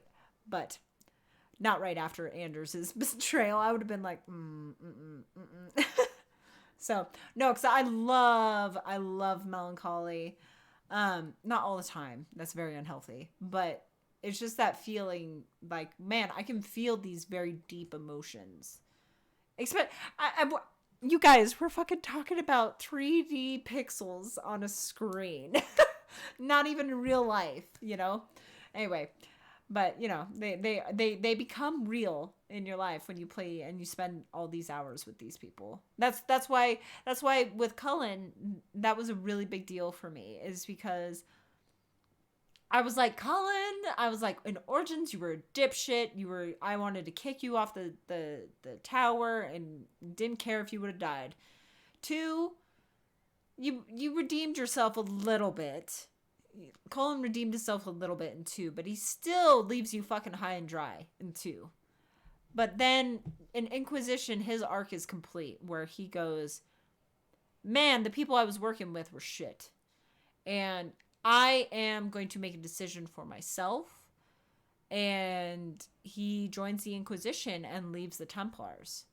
And that was what just like appealed to me. I was like, he may have a stick up his ass. There's nothing wrong with that. People have sticks up their ass all the time. Depends on the day. But his motivations were pure for the Inquisition. He was like, we need to, and he never pretended like he didn't have bias. He never pretended like he had bias in the way of, no, I completely understand. My camera roll is filled with a couple of Cullen, and that's how I accidentally spoiled myself on some other stuff. I actually came across a tweet that was talking about how Solus brought down the veil right before we were going to start the Trespasser DLC, and I was like, no shit. I was like, he brings down the veil? Oh my god, that's a fucking cliffhanger ending. I'm so happy that's not what happened. I'm so happy that tweet was probably just a troll or something. I glanced at it and I kept scrolling, so I was like, ah shit, that's a Dragon Age spoiler. And I was like, and I'm just so happy that's not what happened. I'm happy that is what he's planning to do, but that's not what really happened. Oh my god, that spoiler would have killed me. I was so mad, because I really tried to go, I'm very much like non-spoiler. Please don't spoil anything for me. I want to go into this blind so you guys can see my real reactions, and so that I can just be as surprised as you, because I have a very bad habit of predicting shit. And sometimes it'll just be, especially, it's more in shows and television and stuff that I can predict it, because I can tell off of people's body language. Not that I'm trying to, toot my own horn, but so I tried not to go into things very, very blind, because I'd rather do that and be very pleasantly surprised and be like, oh, I'm shook, than be like, oh, I knew this was happening. Whatever. So, yeah, see, that's what I was imagining the whole time. I was like, okay, is the veil coming down now? Is the veil coming down now? I'm so happy that didn't happen. But let's see. What else? Oh my gosh. And yeah, in my second playthrough, I definitely want to drink the well myself. I want to know. They're not going to give you access to all that information that the voices are going to tell you. But I'm like, will we know anything more than what we would if Morgan... Because Morgan drank the well in my playthrough. I don't know. Yeah. I know. So it'll be... I do want to do that and see what happens. So... I'm sure it will. Like I said, just Morgan and Cassandra made a really good point when I was playing that, and they influenced me. They were like, hey, if you drink from the well and something happens to you, what are we going to do? You are the Inquisitor. What do we do if you drink from the well and something happens? And I was like, that's a really good fucking point. I was like, that is a decision to drink from the well in a second playthrough. For me anyway. That was for me. Okay, so tell me, because I think that's who chopped off my arm. It's Solus. Solus chopped off your arm, right? I think there was a graphical glitch, but as I was watching it a second time when I was making the highlight for my page, I was making the highlight of the book drop moment, like the mic drop moment. So he's the one that chops off your arm, right? I think so. Cause there was like a graphical glitch to where that does he grab the arm and take it with him? Or does it just... Okay, so that was a graphical glitch, right? Because all I saw in my playthrough, and you can go back and look, is he comes up, grabs my arm, his eyes glow, and then the arm is just staying there. It just stays there. And then he walks away. He doesn't have anything in his hand. So, I'm super interested if that was a graphical glitch or what. Is that what it was? Okay, it's melting. He took the anchor. I mean, I guess we don't know for sure. Because, yeah, so... Because that's what I thought. Like, my first thing was because the arm was still there. The arm... Okay, he did take it. Okay, so because that must be a graphical glitch on my playthrough because, like I said, you only see the her holding my Inquisitor holding the arm. It's still there. It's still glowing green, and he walks away. That's all I saw. Okay, so then I will say I've never had more problems with the Steam game than I did with Dragon Age Inquisition. When I was playing it on EA Pass, no problems, none. Everything worked like beautifully, wonderfully. But when I bought it from Steam, because it was on sale, so I switched it to that, I had nothing but problems.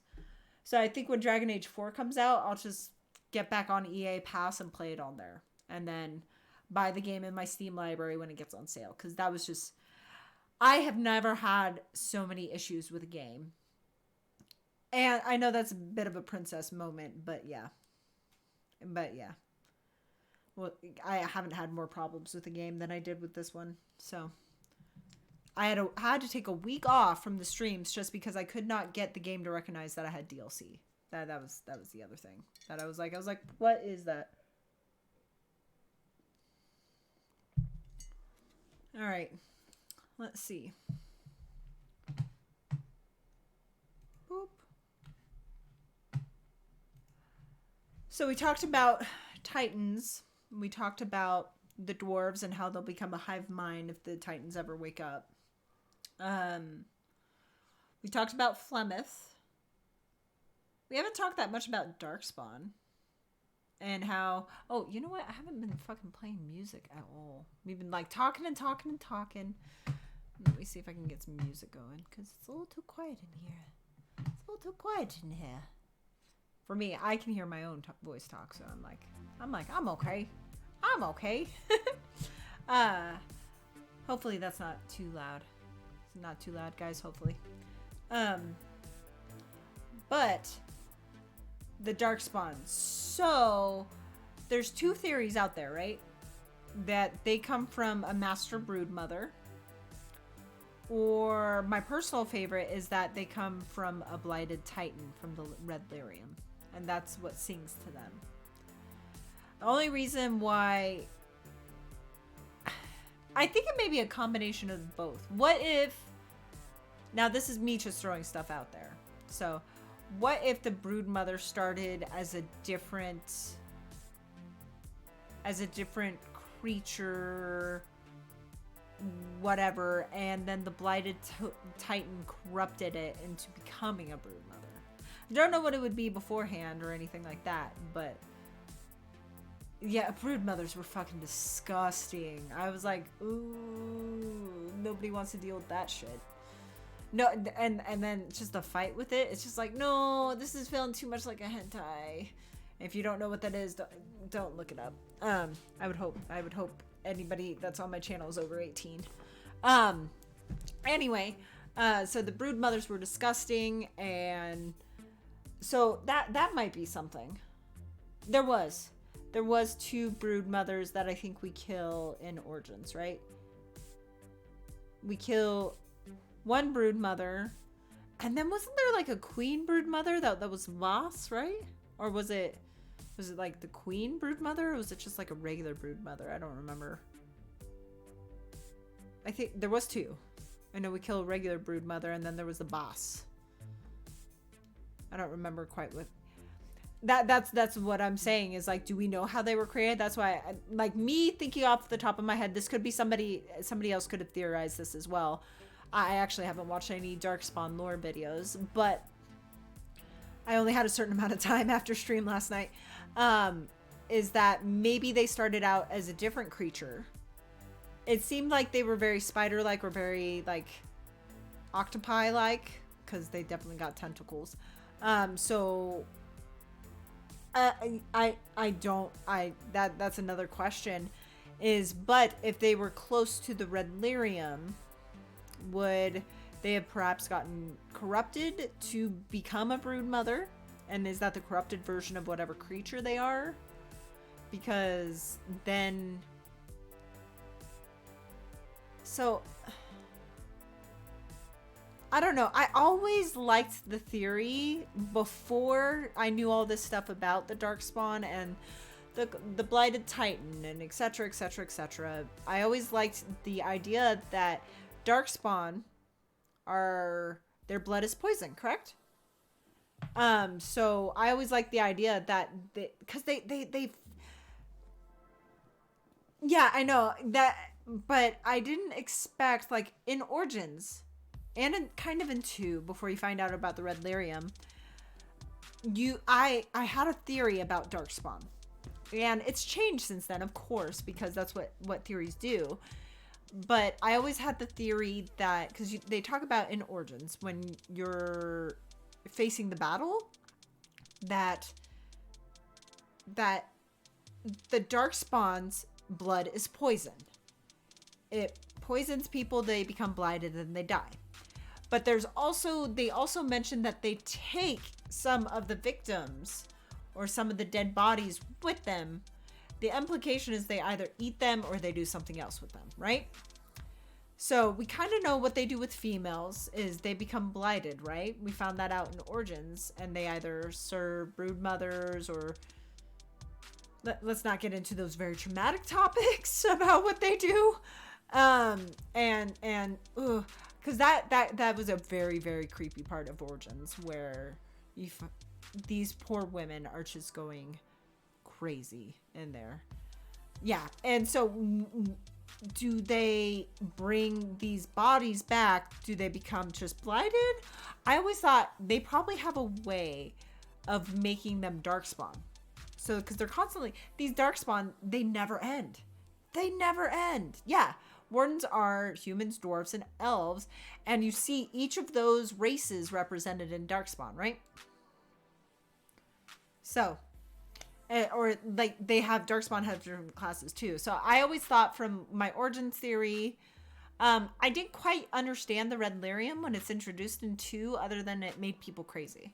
That was it. So that's all you really hinted on. I did not play the Corypheus DLC. So Forgive me, I actually have not played that, so I can't speak on that. I will, my second playthrough, be playing the Corypheus DLC, because who knew it was that important? That was another issue that I had with Inquisition. Yeah. But now Red Lyrium tosses a lot of that theory out the window. Yeah, that's why I was super confused about Red Lyrium. I'm like, what the actual fuck is it doing? Is it just making people crazy? Yeah, is it just making people crazy? Was that us hallucinating, or was that the effect of Red Lyrium on all of us? Was it? They also say that Red Lyrium thins the void, so that could have been fucking spirits. But it could have been spirits doing their shit and being like, yeah, we can play with the other side of the veil, blah, blah, blah. So there's a lot we don't know about Red Lyrium, but we know a lot more. But now I really like the theory that the Darkspawn are... It would still work because... But how do broodmothers work in that instance then? What's the point of broodmothers? It's BioWare crossing their different lores and being like, well, Darkspawn comes from broodmothers. But now we got this Red Lyrium that could be, this is all theory, fan theory, could be blighted Titan blood that would make people crazy, and we see the effects of this with the Red Templars. But we haven't seen these crystallized creatures since Inquisition. We kind of saw it at the end of 2. I know, they do. They're just like, we got multiple paths we can go. Which one are we gonna go? Spin the roulette. Which one are we gonna choose? But, so, maybe it's a little bit of both. I bet you they're gonna incorporate it into something because, I mean, the creatures of the broodmothers, they're just too hauntingly ugly to just have disappear from the history. Oh yeah. Oh yeah, no, I'm sure it is, or it's BioWare being I swear, some of these game developers are like, okay, we presented all these facts to them. We have no idea what we're going to do with the next game. Let's let them figure out what we're going to do with the next game. They're going to come up with these crazy ass theories, and some of them are going to be right and some of them are not, you know? Yeah. No, so I actually haven't, like, there's some games that I played that I'm like, oh, I can't wait to play this again. I think the only one recently would probably be Persona 5. But that story doesn't change too much. So that was actually something I did want to do since I have now finished. You see my shelves behind me, right? So that's my video game shelves. I have my movie shelves. You can't see them. They're off camera. It's right here. So I actually have my video games set up to unbeaten, and I think unbeaten video games, and then the ones up here that are higher are now beaten. Like, I've beaten the game, right? So what I want to do with you guys is like a little ceremonial thing that I do myself is I'm gonna move Dragon Age Inquisition to my beaten shelves. So I'll do that for you guys real quick. Whoop. And don't run over Leia. Her paw is right there. So you want to see Leia? She's sleeping right there. One sec. Baby girl. Hi. Good morning. Good morning. What are you doing? You saying hi to all the camera people? Yeah. Let's see. Where is it? Of course, I'm not going to be able to find it now. Oh, here it is. I'm so dumb. Because I have it on Xbox 360 with no cover art. Can I help you? Can I help you? Alright. And Dragon Age Inquisition. Moving with Dragon Age Origins and Dragon Age 2. Bam! It's completed. What's that? There we go. Excuse me. Excuse me. Excuse me. Excuse me. Got a Lulu? Lulu. Say hi. Yeah, good boy. Anyway, I actually, me and my brother built those shelves. So I built the shelves out of pipe, and I hand sanded and stained the wood. So yeah, super excited about that. Ha-ba-ba. Ha-ba-da-ba. Don't run over dog. Okay, we're good. All right, so finally we finished Dragon Age Inquisition. I finally finished the trilogy because I remember I got into BioWare through Star Wars Knights of the Old Republic. No problem. No, you're good. Go whenever you have to, Catacrow. If you're tired, get on out of here. You're good. We're just gonna be talking. Go back to sleep. Go back to sleep. But I got into BioWare with Knights of the Old Republic, hence my cat's name Revan. But I got, ooh, this is some jazzy shit.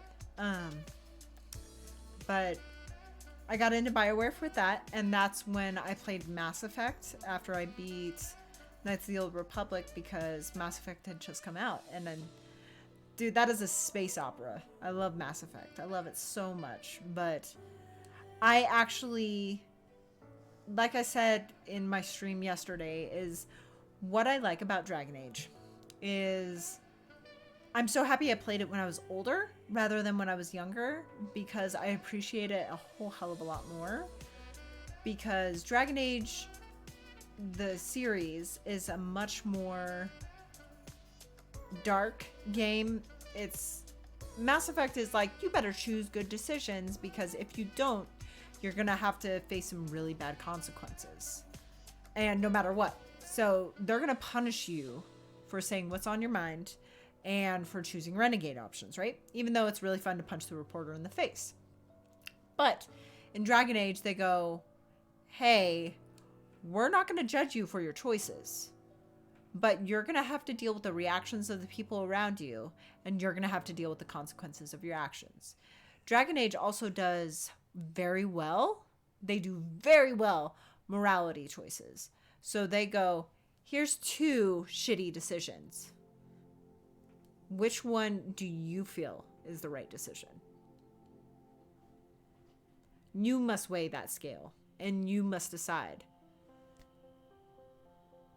Yeah, I think the greatest decision with that is in Origins with the Dwarven Kingdom. You're choosing between 2 candidates who either one are shit. They're both shitty people. Which one do you see as the least shitty person? Because you have the old school guy who's actually a kind of a nice guy, but he's gonna keep... Yeah, no, with the kid, there's so many decisions in Origin where there's just like, hey, shit decision. Shittier decision? Shittiest decision. It's like, which one do you choose? Which one do you choose? And I appreciate that so much more. As a kid, I would have been pissed. As a kid, I would have been pissed at the decisions in this game, and I would have had no clue what to do. Yep, the wolf quest. Yeah. Like the one where it's like, do you tell? Yes. Yeah. There were so many decisions in Origins where you're just like, what the fuck do I do? They cleaned it up a little bit in Inquisition. I noticed there isn't as many morally gray. Yeah. There's some... Origins was dark. Yeah. He created... Yeah, no, the werewolves versus the humans in Origins, that was a tough quest. What do you do? It's like, dude, I completely understand why you did what you did, but it doesn't make the situation any better. I completely, like, would I do the same thing in his shoes? I have no idea. No idea. I like how you're just seeing Leia belly right there. She's like, oh, snipping. Got Luke toes right there because he's laying right here. Yeah, I see you. But, yeah, I will say nothing has beaten Origins. Oh, hi! You coming to get some attention? Yeah, say hi to everybody.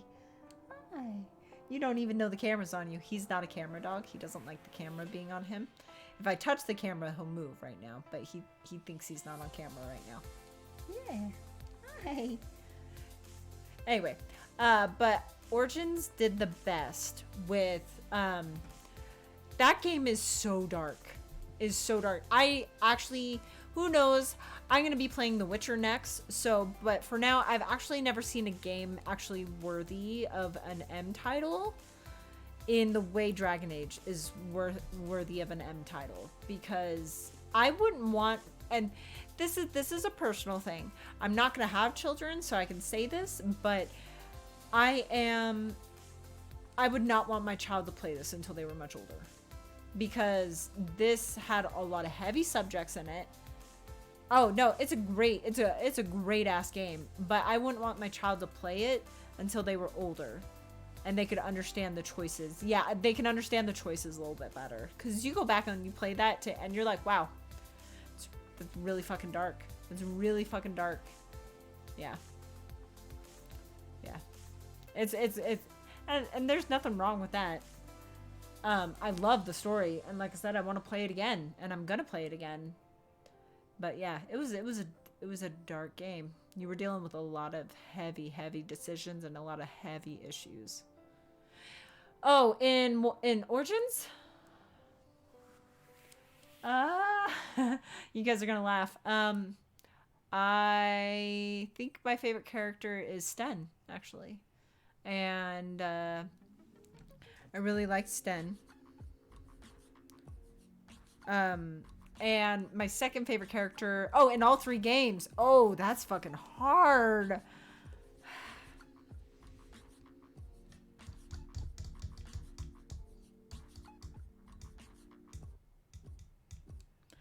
On all 3 games, what is my favorite character? That's a tough. I think right now my favorite, and this changes, I think my favorite is, I'm gonna have to say it's Cassandra. I really like her arc. I know she's only been in 2 of the games, but I really like her arc. I thought she was such a raging bitch in 2. And I was just like, oh my god, just leave Varric, my little buddy, alone. Just leave him alone. But just the way she is, I vibe with her so well. Like I said, if I saw myself in a character, if I was a character in that world, I would be Cassandra. 100%. She's lawful good. She is, just seeing her go through a, yeah.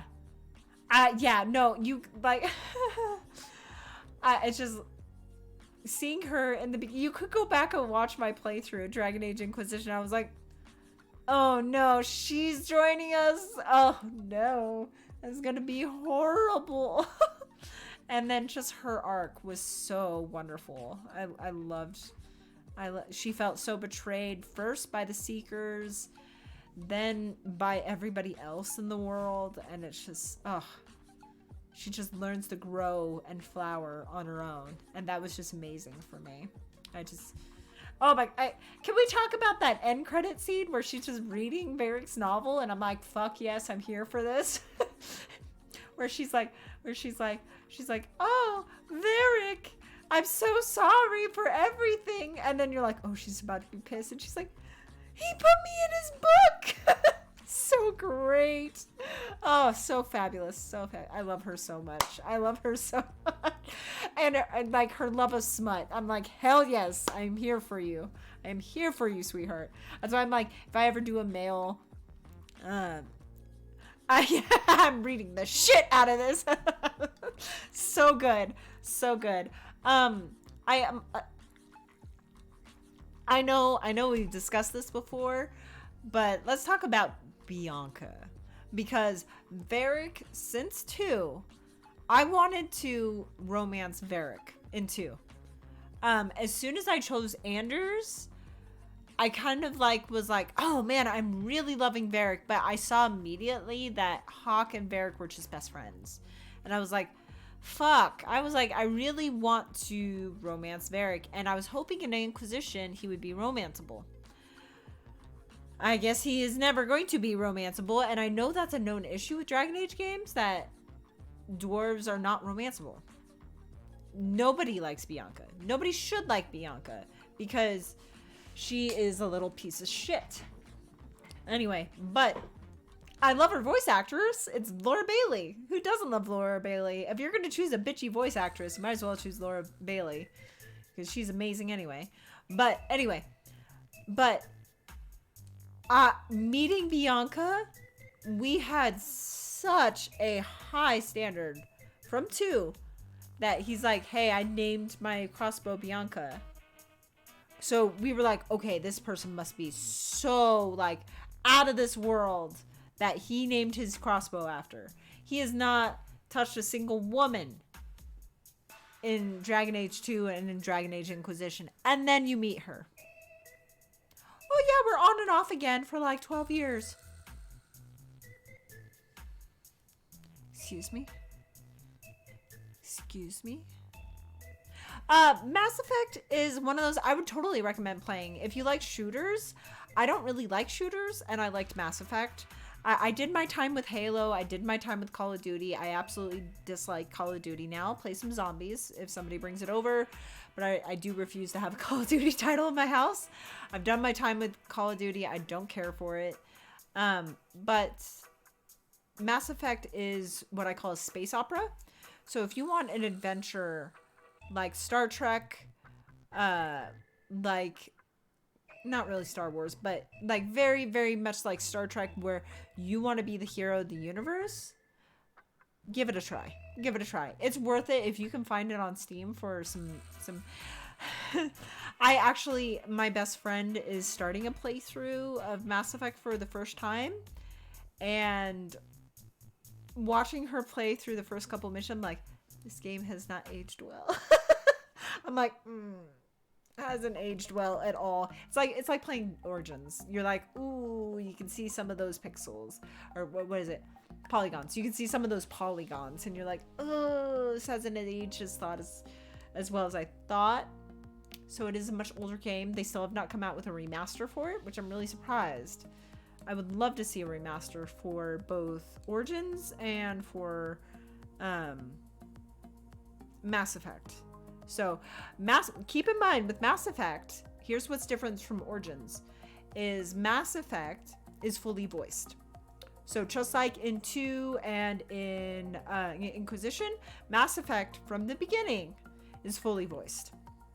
So it's really cool. Your companions are not the best in 1, but if you want a Dragon Age Origins, but in space, you'll play Mass Effect. Play Mass Effect. It's really good. Your decisions, like I said, if you don't play it really Paragon, really good, you are gonna feel the effects of that. But the first one is you're introduced to the world. There's a lot of lore. I mean, you're dealing with planets on planets on planets. So it's very much Star Trek, where you're like dealing with the Federation, kind of, and humans are the newbies in the universe. So you guys are the new guys, and everybody else is like, who are these upstarts? So it's pretty cool. It's worth it. It's worth it to play. Second game is basically a suicide mission. That's all I'm going to say about it. And 3, what's really cool is if you want like a BioWare story that has beginning, middle, and ending, that is Mass Effect. So you have the whole story. It's done. It's concluded. Andromeda, it's a whole nother story, which we're not going to talk about on here, because I do want to play Andromeda probably on stream, because I got about 30-40 hours into that before the game was so broken that I couldn't continue. So I put it down and never picked it back up again. Anyway, hoping it's fixed by now. Well, this is the interesting thing about BioWare, where I love BioWare. They're my favorite developer, but they're also a AAA title now that they've joined with EA. So you can see Origins, right? Origins and the original Mass Effect, you can see a very difference from those 2 games into the sequels, right? Because that's when EA picked them up, right? You see a whole different story between graphics, budget, etc., story, etc., etc. Dragon Age did it really well. Mass Effect, it was like you could totally tell the difference. It was much more shooter heavy, much more much more, it was super pretty. They made some decisions and everything like that. I wasn't sure if it worked, but some people don't like Mass Effect 1 and they love Mass Effect 2. Mass Effect 2 was a jumping point for anybody because Mass Effect, the original Mass Effect, was Xbox only. So Mass Effect 2 became a beginning point for those who had PlayStation. So it was kind of like you had to start over no matter what. And there's nothing wrong with that, but if you want more BioWare grade story, I would recommend you, and you want companions that like are really good. I would give it a try. Give it a try. Give the first mission where you go to a planet and you try to take down a terrorist plot, and yeah. And I would give it a chance. It is very, very confusing. But once you get into it, fuck yeah. And you're dealing with the most vanilla companions that you can have in the beginning of Mass Effect 1. So you have Caden and Ashley. And you're like, they're the most vanilla companions. So, yes, going from Dragon Age to Mass Effect is like, huh. Yeah, it's like they have a bunch of memes for that. They have the you got to the Citadel. Okay. Citadel's fun. But yeah, Mass Effect holds a special place in my heart. So, but if you want kind of a mix, I would recommend doing Knights of the Old Republic, which we're never going to see a remaster for that either. I would love to see a remaster because that was BioWare in the beginning when they were just getting their story. Their RPG story. What is this song? This is so reggae. I'm here for it. But what is it? Yeah. Yeah, Mass Effect is like the Final Fantasy of BioWare games. They're just like, here's an hour-long cutscene. And you're like, no, I don't have this kind of time. But, yeah, no, I was playing. But, yeah, Knights of the Old Republic is another, I think that's still my favorite series. Because that was the series I played in my teen years. And I read all the fan fiction for. Who doesn't love Karth and Nassie? And just then they made that stupid MMO, and I played the shit out of the MMO.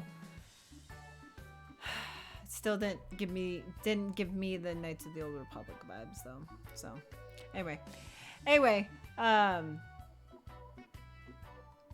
nice. Oh, I'm sorry.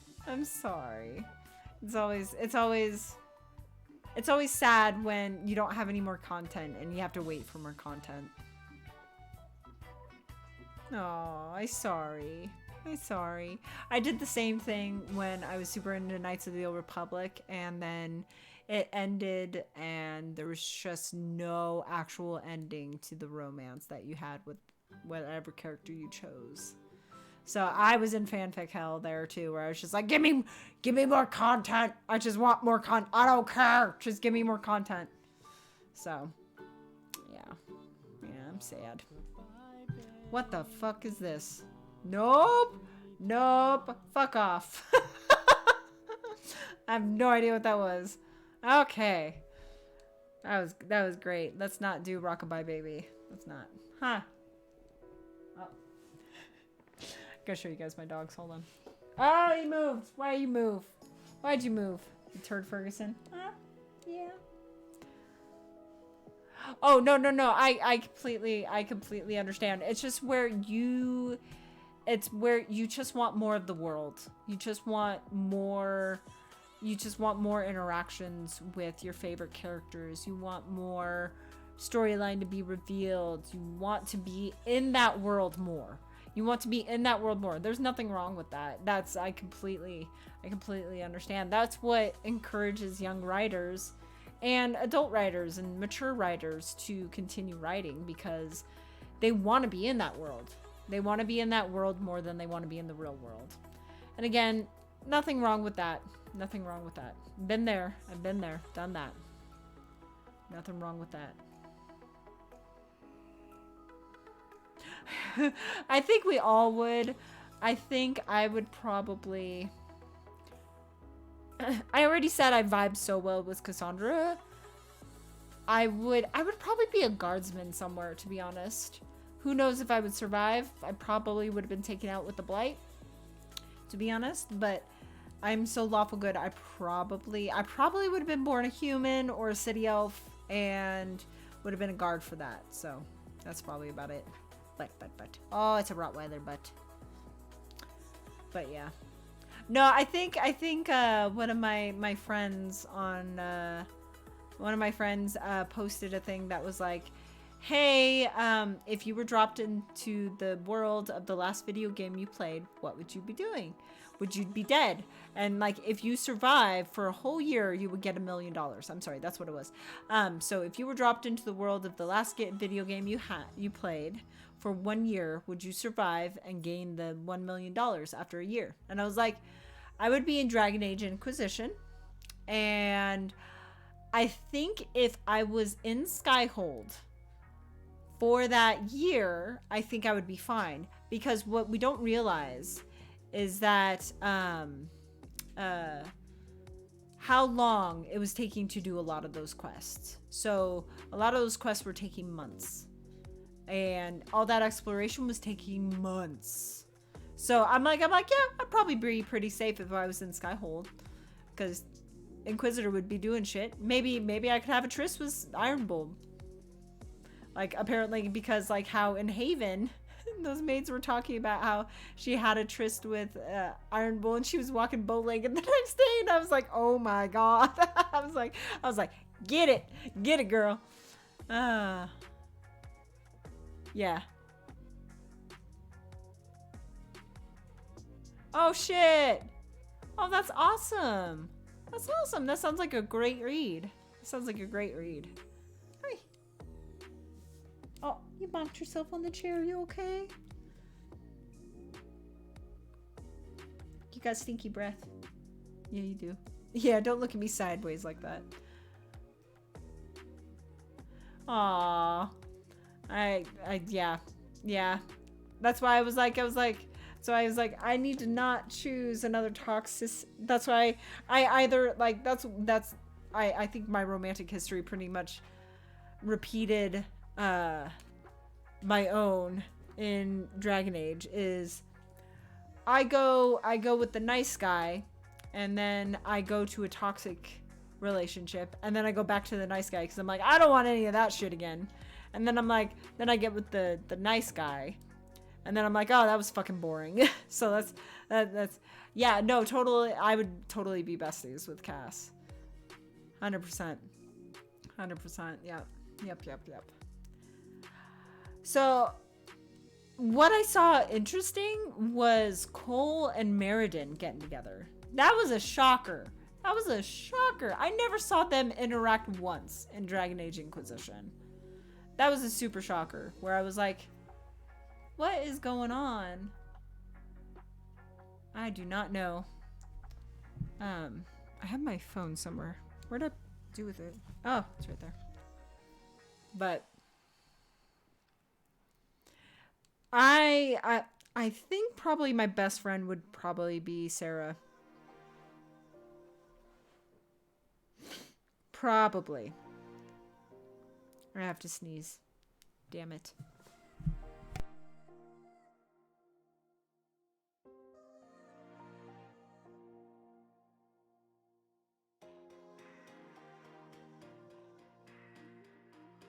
Shit, that was 3 sneezes. Sorry. Okay. Thank you. No shots. But yeah, I made Cole more human. I don't want to know, but I wonder what Cole would be like more spirit wise. We'll see. I got scared because they were like, what are you gonna do if Corypheus takes control of him? And I was like, oh no. And it seems like we can always talk about the wardens as well. I don't want to know anything about the Soulless Romance. I don't want to know. I know. I don't want to know. I don't want to know. I don't want to know. Don't tell me anything, because I do want to romance Solus. So, I'm sure. Yeah. So, that is for another playthrough. Because I'll definitely, as Dragon Age 4 approaches, we'll definitely talk more about how because I'm gonna play through it probably a couple more times, and especially as more stuff is revealed about Dragon Age 4. So yeah, that'll be interesting. And then I guess another interesting thing is the development of the Wardens. So the Wardens have become from a very good group to a group we didn't hear too much about in 2. And then in 3, in Inquisition, we see the Wardens become a very hated group. They were already hated in Origins. And then they made a resurgence because they took the Blight out, right? But in 2, we hear that they went quiet. They went mum. And then in 3, they had a leader who we barely knew went fucking crazy. And even though she tried to redeem herself in the end, really fucked with the reputation of the Wardens. Really fucked up. Oh, was it? It was a Dragon Age week? Does that mean we got information? Is that what that means?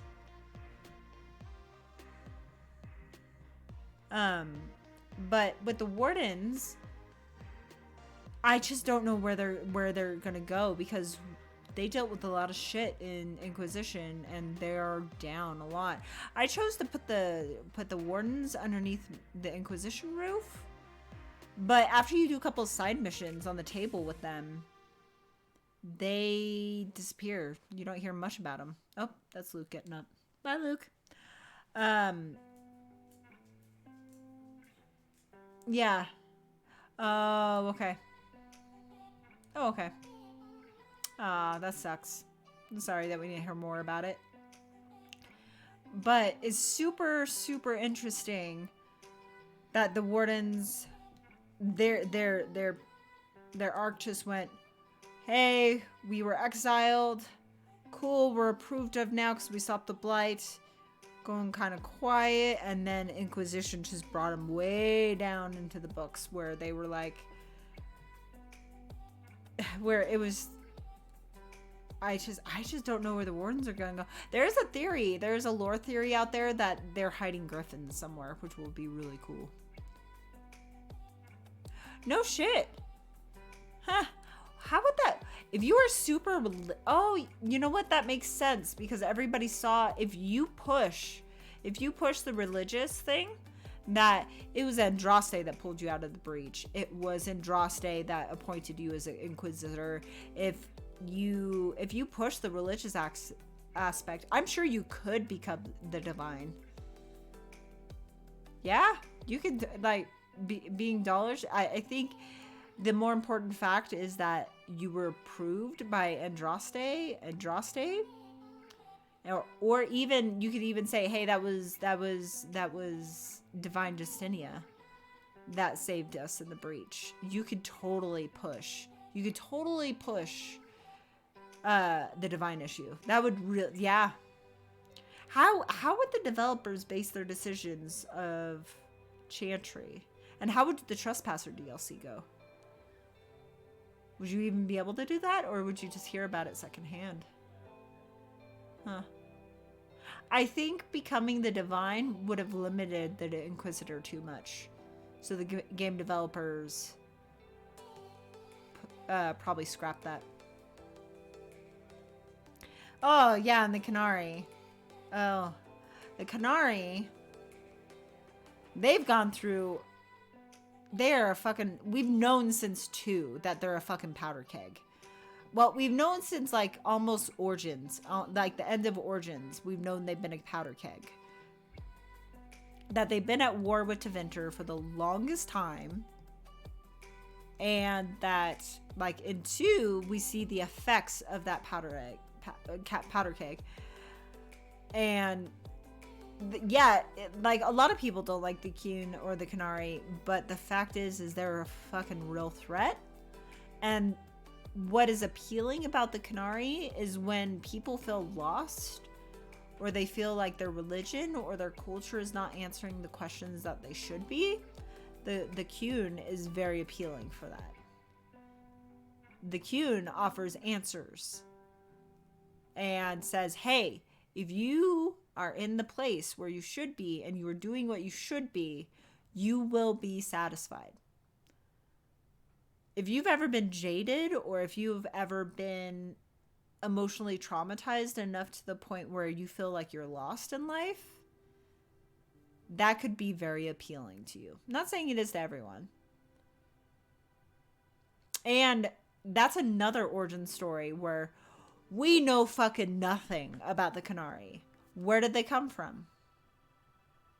They've been here for a long time, but they just appeared one day. Oh yeah, 100%, because they see it as a way. I'm sure in some percentage portion of it, they're just like, yes, go after the traumatized people. They'll be easier to convert to the Qun. But I think also it's kind of ingrained in them to offer support to those that they feel lost. I liked Iron Bull's view on the Qun because he still followed the Qun. He did. He did. He had to go through reconditioning once. If you talk to him about it, he had to go through reconditioning once, and he said that it's complete brainwashing. It is. But he said he saw it as a necessary because it helped him to forget all that trauma. That would be really appealing to anybody that trauma has taken over their life. Oh yeah, I do know that. I was, it was one of those that I almost wish the viewers hadn't told me that, but I did have a viewer accidentally spoil that, and they were like, you better not choose to, kill the Chargers because Iron Bull will betray you. And I was just like, okay, I guess I'm not choosing that. I wish they hadn't said that so I can make that decision blind. But I'm sure that makes sense because Iron Bull is very steadfast in his beliefs. Even though he doesn't push it on others. He doesn't push the Qun on others. He still sings the Qun's praises. He doesn't push it on other people. He never has. But if you ask him about the Qun, he will tell you about it. And he still sees it as a very good thing. He sees it as a structure that he gets behind.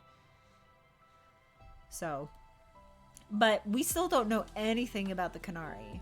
Like, we know the basis of their religion and how that was founded, but we don't know where they came from. They said across the sea.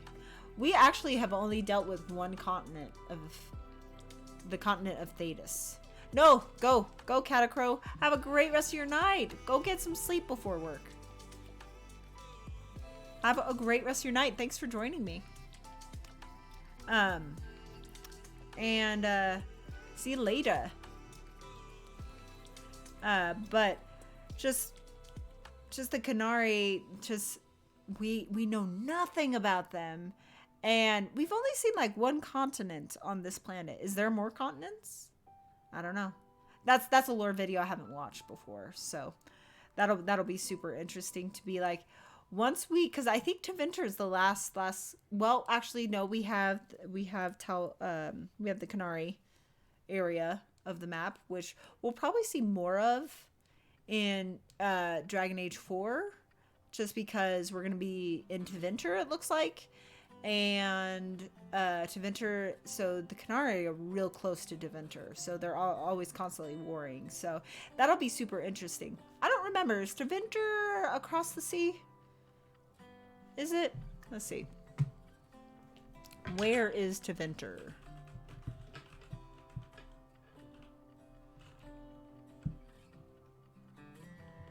Tevinter continent. Okay. Saharan. So... Okay, so wait. Oh, so Tevinter is in that area where Weishaupt is... So we were in Tevinter a little bit. We haven't been to the actual city. And so they're right on the sea. And Saharan is where the freaking Canary are. So that'll be super interesting. Here, I'm looking at this map. Here, I'll show you guys. So this map right here. So here's the Tevinter Imperium. Here's Weishaupt, which we saved in Inquisition. Why is there a map? Solus. Interesting. A place called Solus. Interesting. Anyway. Here's the Arlathan Forest. So let's see a map of Thetis. Map of Thetis. Who's this one? Now I don't want to go to Amazon. Shit. Okay. There we go. Go to the Dragon Age wiki. Perfect. Okay. Okay. So we've been dealing with over here. This is Ferelden. And this is the Dales. There's Orlais. We've been to the Free Marches. We haven't done a lot with Navaria. Here's the Anderfels and here's the Tevinter. There's Parvolan right there, and they came from Parvolan to Saharan, right? And that's how it looks like this continent goes on further. Oh yeah. They have a legend about that, don't they? Where south is like unexplored land that nobody approaches, right? The Kakari Wilds. Interesting. Okay. So this is a lot bigger than I thought it was.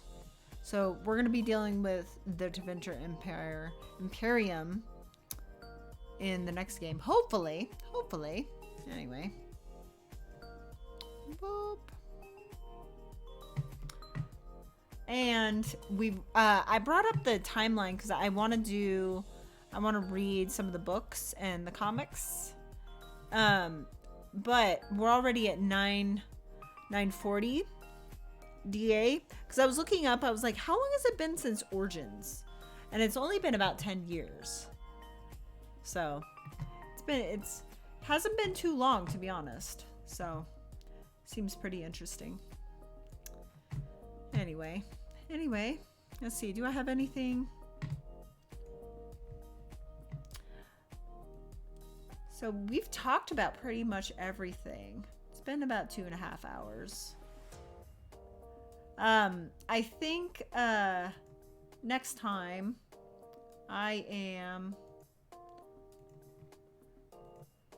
so my next streaming game is going to be The Witcher. Actually, I'm going to stream The Witcher. Oh no, did I lose everything? Did the stream go down? Nope, it's still up. Okay, there we go. And my next stream is going to be The Witcher, the original Witcher on PC. I've heard terrible things about the controls, so I am not going to be streaming again until probably Friday. This upcoming Friday. I'm going to take a couple of days to figure out, because what I'm going to do is what everybody on the Steam community is saying. If you can find an emulator to run the keyboard on a controller, you'll be golden, because the controls are that god awful in The Witcher. So I'm going to figure out how to do that. I know how to do some emulation and stuff like that, but I want to take some days to figure out exactly how to do it and figure it out well so that we don't have any issues. I may be changing the schedule up, because I do have a couple of changes to my schedule that have come up. So there might be a couple of changes on that. I'll be keeping my Twitter updated for any streams that we'll be doing. But I think that's pretty much it. So my next stream will probably be Friday. Friday at the normal time, probably around 7 p.m. But I will be making changes to my streaming profile. I'll be updating you all on Twitter. I think that's pretty much it. So it is going to be The Witcher. I'm super excited to play it. I have not played any of the Witchers, any of them. But everybody says the controls are god-awful in The Witcher, but the story is worth it to play. So, yeah, it's been sitting on my computer for a while. I have Witcher, I think I have The Witcher 2.